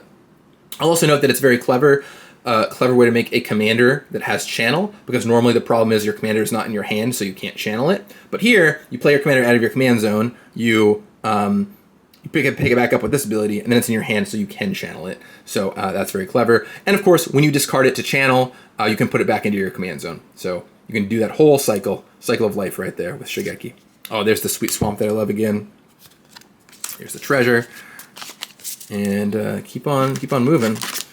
Over halfway through the box. Oh boy. Only an hour and 50 minutes in here. Still finding new commons too. Thundersteel Colossus, 7 mana, 7/7 haste trample, big max suit, crew 2. This is the kind of card that like only some very specific decks will want, but you will die to this card at least once. It comes out of nowhere. You deal a lot of damage. That's something I've already talked about. This Puzzle Master. I love this little 1/4 tap scry. Just makes you more consistent every turn. This card's sweet. I love how the duality of like early game, you can attack with it, or you can block with it if you need to stem the tide, or if you know the board is stalled in the mid game, you can poke for one and search for answers. So yeah, a lot of versatility on that card. Seen all these guys. Get this cool Ninja Frame Moonsnare Specialist. That's kind of nice. Seen you already. The Dokuchi Silencer. This one, quite strong. Throat Slitter, you might remember as an extremely powerful card. That was a ninjutsu to just kill a creature. This one, you have to at least discard a card for it, discard a creature card, but still, right, discard a card to kill off your creature is so strong, especially given that if you ninjutsu this into play, you will just have a creature in your hand because you just ninjutsu'd one back. So, yeah, this card's very, very strong. Turns any unblocked attacker into a murder on their creature. Can snowball if you give it unblockable really well. So, yeah, take this highly. It's really scary. The Sokenzen Smelter lets you turn random artifacts you have into 3/1 tokens. And it's a 2 mana 2/2 to boot. So, you know, it's always nice to see just like decent stat lines that have cool little abilities. And flavor wise, it's nice, right? You get to turn whatever artifacts you have, smelt it into something else. Born to Drive, baby. I was born to drive. Yeah, this is 3 mana. Aura, I mean, it does what it says. I don't know, you either make your pilots or you make your pilots or whoever you are on bigger. Just kind of a cool duality. It tells a cool story. It's nice when the channel's a very flavorless mechanic, so it's nice when it kind of like tells a story on the card of like, oh, you can either get your pilots or you make your pilots bigger. Card's totally fine. If you've got a lot of vehicles, go for it. You know, 3 mana, make 2 1/1s at instant speed. Totally fine thing you can do. I don't think this card's gonna like blow the doors off anything, but it's a fine magic card. Ooh, Ninja Frame, Kotose, the Silent Spider. Cool. I talked about you already, but you do look sweet in this frame. And then, ooh, Forest at the end here. All right. Moving along. Okay. Ecologist, Terrarium, Brute Suit, Vicious Assault. This one's really nice in that it's a cantripping Trumpet Blast if you've got a modified creature. So Trumpet Blast is a card that like, maybe I play sometimes, but this one picks you up a card, which is nice. Also, I love that it encourages you to play it early. Often Trumpet Blast is a card you only save until you're about to win the game. With the cantrip on it, though, you might just jam it early, right? Might attack and just, use it to help trade your creature off in combat. Lethal Exploit, just good black removal, right? The 2 mana, -2/-2 instant is already a card you'll play, and then the fact that it kicks it up for every modified creature is just gravy. Gravy on the train. I don't know, it's not a sentence. Gravy on the mashed potatoes. Whatever you put gravy on. I don't even like gravy. Disruption Protocol. This is very reminiscent of like a Stoic Rebuttal-y kind of card, but you can either use 3 mana to cancel their thing, or for 2 mana, an untapped artifact, you get to counter their spell. I love counterspell variants. I think they're really cool. So you get a good counterspell if you're playing a theme, but just cancel otherwise. This card might have constructed potential too, right? Like there's a lot of cheap artifacts you could play in constructed formats, so not that hard to just, turn this into counterspell if you want to. Stay tuned for this one. And Unlimited, right, cancels a card you'll play sometimes, 2 mana cancel. It's pretty easy to get it down to 2 mana. Getting ways into your deck, then kill off enchantments at common that you might, you're not normally going to play just like dub, kill an enchantment or whatever, demystify. So having a modal card like this that lets you exile something or exile a creature or enchantment is really nice. So this kind of like Smite the Monstrous plus Exile Enchantment is a good card to have around in this kind of set. Seen you before, a long time ago. Here's Boseiju Reaches Skyward. Boseiju, of course, in the center of the city. Looks really cool in Boseiju artwork. For 4 mana, this one gives you 2 forests. Cool. But, and then lets you get land back if you want. Also cool. Maybe it's a sweet land that has an activated ability that you sacked. But then on the other side, it's like a Strength of Cedars reference, right? Which was a pump spell from original Kamigawa that gave you +1/+1 for every land you controlled. And here, it's just a creature that's as big as your lands that has reach. So gets you a lot of lands, and then makes a huge creature at the end of it. This one, 4 mana, find 2 forests is okay, but the big creature, if you have the time to wait for it, is really nice. The second ability will often not do anything, though, so, in limited at least. In constructed, you build around it. It's going to be awesome. The Imperial Recovery Unit is a little nice crew and vehicle here. I do appreciate that it brings back additional crew for you. So if you're like, hey, I want to be able to crew with different stuff, well, hey, this will help make sure you have the different stuff to crew with. Tells a nice story. Selfless Samurai we've seen, Goshen Samurai we've seen. Invoke Despair, this is the black one in the Invoke cycle. This is a card that, even to this day, I'm not sure how good it is. Like, clearly, like in Limited, you're going to play this, sure, whatever. You might draw some cards and kill off a creature. Is this constructible? I'll be interested to find out, right? I mean, you can hit him for a bunch of stuff, and you draw some cards. So, yeah, should be interesting to see if this card ends up playing out. What do you think? Invoke Despair, got a shot at competitive constructed? Is it the return of Mono Black? Nothing's ever really the return of Mono Black, it seems, but maybe someday. All right. I know Mono Black controls a deck people always try and make work, but it's rarely good. Maybe someday it will be, though. It's good in Pauper right now. We're your Pauper players. All right, seen all these. I think I've seen most of these. Oh, there's that in Samurai. Looking cool. Here's the Green Shrine again. Leech Gauntlet. Here's a little... Man, Child of Night is in a corner weeping somewhere, because this is 2 mana, 2/2 lifelink reconfigure. But, Child of Night had a lot of room to improve on. So, and it's an artifact to boot. Kind of creepy artwork, though. It was like that leechy hand. Ooh. Boseiju, who endures. Here's the Boseiju I was just mentioning a moment ago. I love this. This art is like maybe my favorite art piece in the set. The sense of scale here is just incredible. Boseiju and the Showcase Boseiju are just absolutely stunning. And as far as cards go, I'm glad we gave it amazing art, because this is going to see a ton of play. Just 2 mana, disenchant on a land. They can also hit non-basic lands to disrupt their Tron or whatever, a Maze of Ithn Commander or whatever it is. It's just like so strong.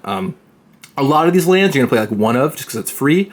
This one, I wouldn't be surprised if decks played like 3 copies, because the disenchant mode is so powerful. Just it's powerhouse. Glad I opened one. I'm going to put it in some decks. Here's Season of Renewal. And a Mountain. I think Boseiju is maybe the strongest of all of them. I don't know, maybe some people think the other ones are better. But the Boseiju is just so cheap to use and powerful. But you let me know which is your favorite in the comments. Alright, seeing all these, Imperial Oath, get out of here. I hope I think the first thing I said when I saw that card is, oh, it's a cool card. And then I just started realizing, I can't even say that about this card. I mean, it's fine. It's got its place. But here's the normal looking version of the Treasure Token Maker. Enormous Energy Blade, yes. I don't know, it's a common trope in lots of media. Gigantic sword the hero holds. How do they hold it? Don't worry about it. You got that huge sword, it's going to be great, Cloud.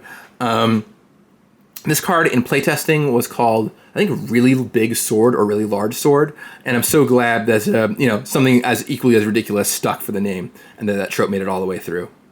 So the joke here is, if a creature picks it up, it's so heavy it takes a turn for it to be able to wield it. I do recommend equipping this post-combat, right? So you can attack and then equip it post-combat and be fine, because the creature's already tapped and decked. It's not a cost to tap the creature to equip it. It just taps it as a effect. Oh, and then here's the blue Invoke. It's a Mind Control for 5 mana, but it can't be disenchanted, which is nice, and can also take artifacts. So yeah, this one might end up being strong. The mana costs on these are, of course, prohibitive, so you're not just going to jam it into any deck, but if there's some kind of very blue-heavy control deck, I could see it playing this kind of card. That can hit troublesome artifacts or vehicles or reconfigured cards, which can avoid your some of your removal. It's really nice. And even untaps it so you can block with it. All right, Searchlight Companion. Haven't even seen you yet. Hey, buddy. 3-mana 1/1 flyer makes another 1/1. Really nice to have some stuff you can sacrifice, like an artifact you can sacrifice along with a creature that sticks around. Good if you're going wide with tokens. Yeah, this is like a total great filler limited card. Just like, yeah, you're not always going to play it, but it's a fine card to have around in the format. You know, blocks 2 things, all that kind of good stuff. What do we got here? Ooh, the Shattered States era. If you've been reading the fiction, you'll know more about the history behind this one. But it's active treason, then pump up all your stuff. But importantly, at the backside, you get this 3/3 trampoly hasty creature. So, you know, active treason with some other stuff going on. It's okay. You know, I'd say that some of the other sagas we've seen are more exciting. But for a common saga, you know, I mean, they're not going to, like, blow your socks off too much. You can play this sometimes in a red aggressive deck, maybe, as a curve topper. Seismic Wave. Still, everything I said about it before still holds true. Ooh, here's this nice. This is actually, I think, the first one of this kind we've seen. This is what we're calling the soft glow treatment, which all have this kind of look on all the rares in the set. You can open it up in this treatment pretty much. You can watch my video on all the booster fun of the set for more info. And it really has this very deeply anime-inspired artwork. So here's the blue march in this soft glow frame. Phasing out creatures. Not a thing I thought we would put on a card 4 years ago, but we're doing it. We're phasing things out now. So let me know what you think about that. No reminder text on this card too, which is kind of funny. The normal one does have reminder text.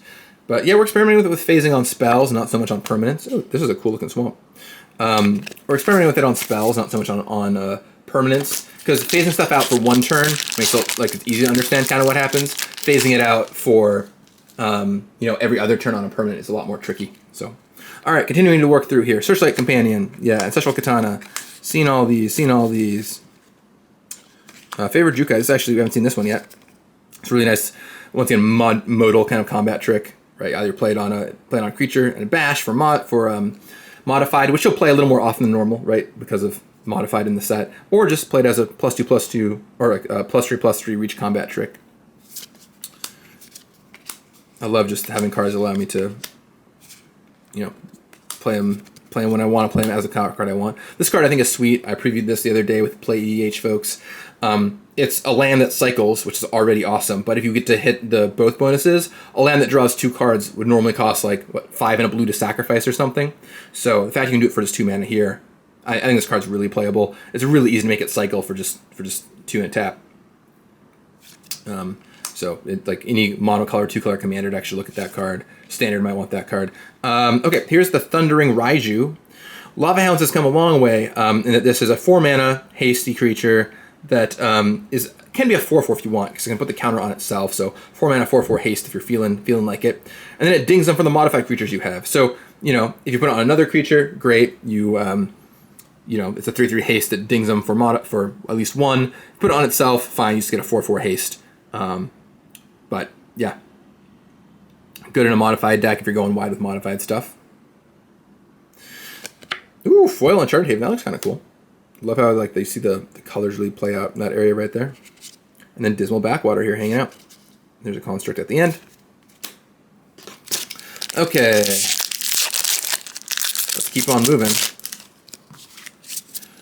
How many packs are left here? I'm gonna count. I think that's 3, 6. This is 9. This is so including this, there are 9 packs left. Okay, so we're getting there slowly but surely. We are getting there.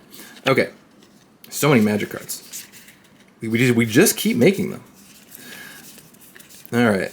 Ooh, Imperial Subduer here though. This is a really nice common.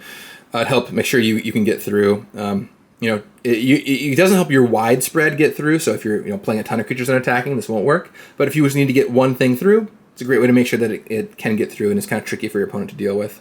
This is a great one to like cast in from your hand when they left one blocker up, and just bam, my existing samurai will attack and tap your thing. I remember that card being pretty good. Hotshot Mechanic, great name. Just Savannah Lions with upside that can crew your stuff. This mechanic is kind of fun to me. Just like I'm gonna go crew some big vehicles. It's not very powerful, but in the right deck, it can be quite nice. Just a simple reach reconfigure card. Once again, a keyword that's made a lot of sense to put on something. A spider that reconfigures, really natural design. There's the white-black signpost again. Ooh, sweet mythic rare, the Kami War. Reference, of course, to Okagachi, so you get to do some cool stuff, but then on the backside, you get Okagachi made manifest. Huge creature that you get to bring back stuff with when you attack with it.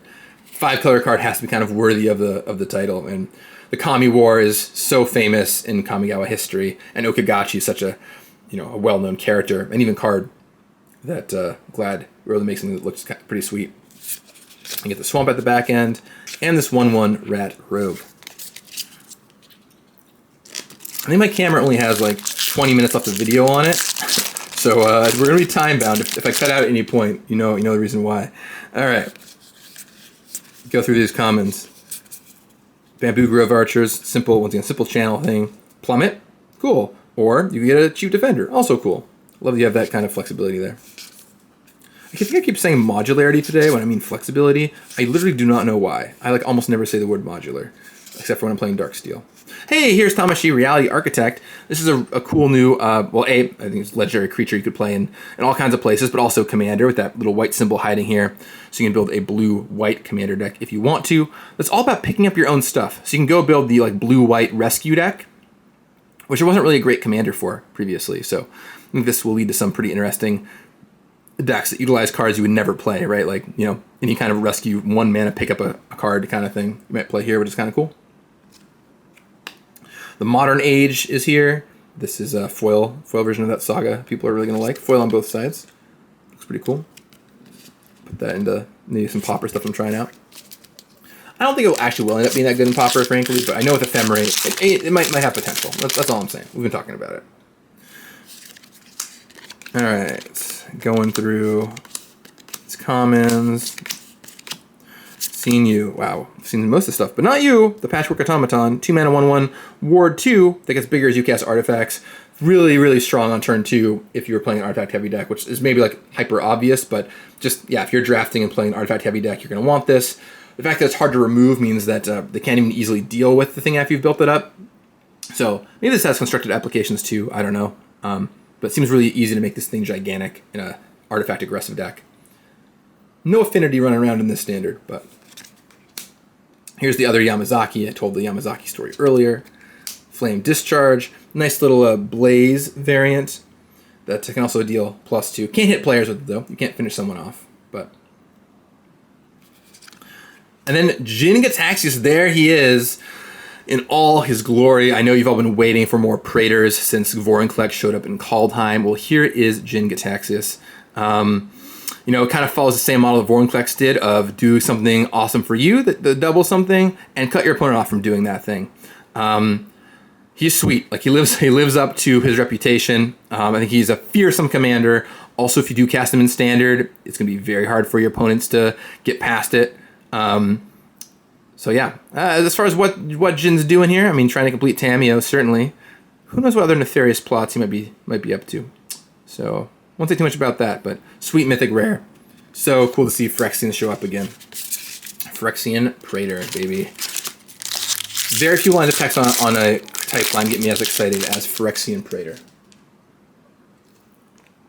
Okay, Searchlight Companion. Yep, seen all you guys. Seen you. Ooh, this is a cool one that I like a lot. This creates those 1/1 pilot tokens that allow them to crew vehicles. Otherwise, just nice blue-white signpost uncommon for a deck that wants to have a lot of vehicles. That's the theme for blue-white. So, Asari Captain. This is the good signpost for red-white samurai. Sweet card. Really tells you what you're supposed to be doing. Makes your attacking samurai warriors big, and he comes down himself as a hasty boy. Orochi Merge Keeper. The Tatsunari Toad Rider. Yeah, this card is totally wacky. I'll admit, I've been asked. I should probably ask Dave about this, about what the story behind this card is. I honestly don't know. I know a lot of stories behind cards in this set. This card just showed up one day. I don't know if this was a creative thing that someone was like, "Hey, we have a cool character," or it was a trope they wanted to do, or just Dave made something wacky. But I don't actually know that much about how this card came to be, other than it's got so many weird, wacky lines on it. But if you want to build your enchantment frog deck, have I got the card for you? I'm gonna have to go ask Dave about this. People are gonna keep asking me. I know it's like a really popular question on Twitter. I got the question like my Play EDH AMA the other day. That's the card I might get the most questions about. So we'll see how it plays out too. Oh, Vertispiel. This is a simple Ravenous Rats. That's an artifact. That's nice. Greater Tanuki. Super glad we got a Tanuki as a trope in here. Once again, enchantments, the traditional side, the more traditional side of Japanese culture is what the enchantments tend to represent. This is a 3-mana ramp spell and a 6-mana 6/5. So good flexibility there.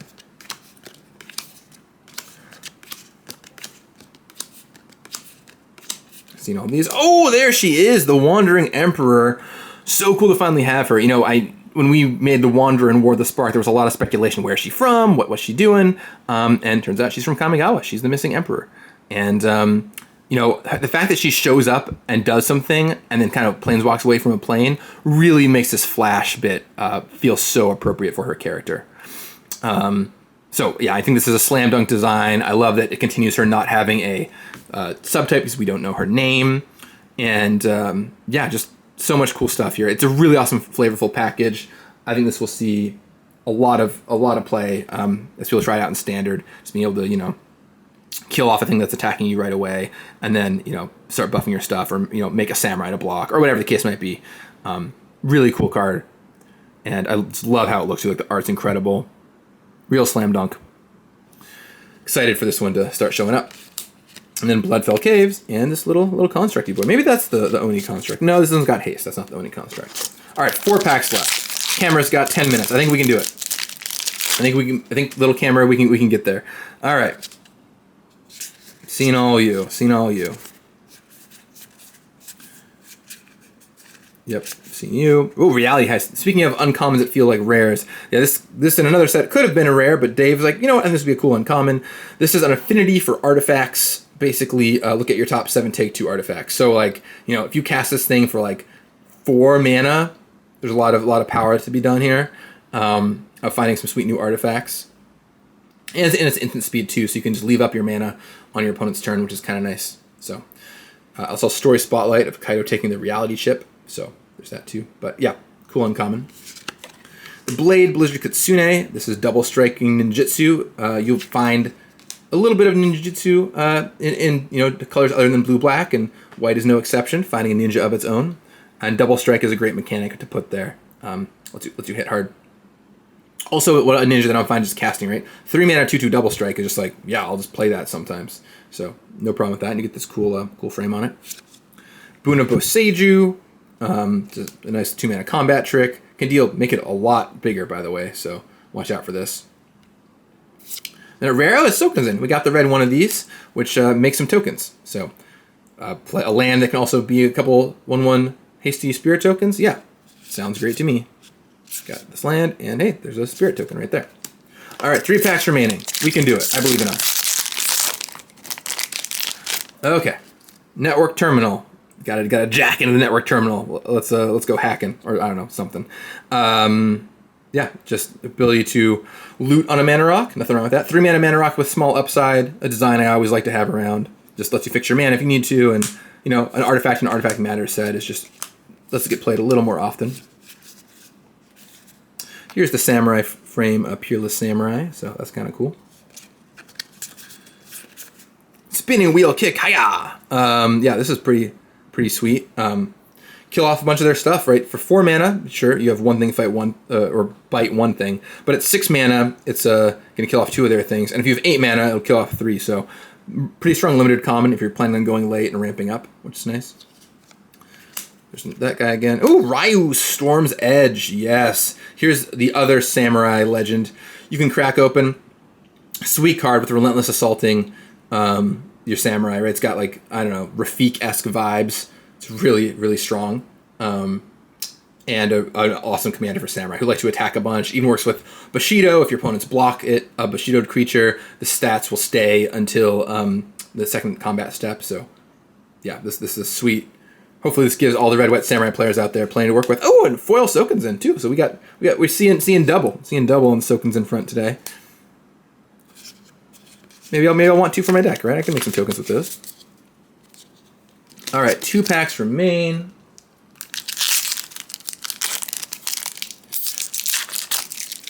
Okay, seen all these guys.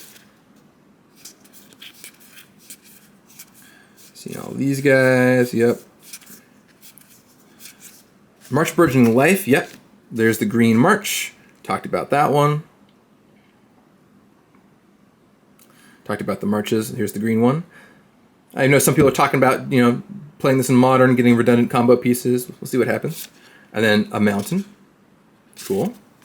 And then last, but certainly not least, the last booster pack, we made it 2 hours and 15 minutes. Only like an hour and 45 minutes longer than I had thought this might go. But I'm glad to have been here talking about all these cards. I had so many stories to share and things to talk about. I hope you all enjoyed it too. I haven't even seen this one yet. Explosive Entry, killing off an artifact and putting a counter on something. We're going to play that more often than normal in this set. Plus, because it gets a modified thing, and there's lots of artifacts running around.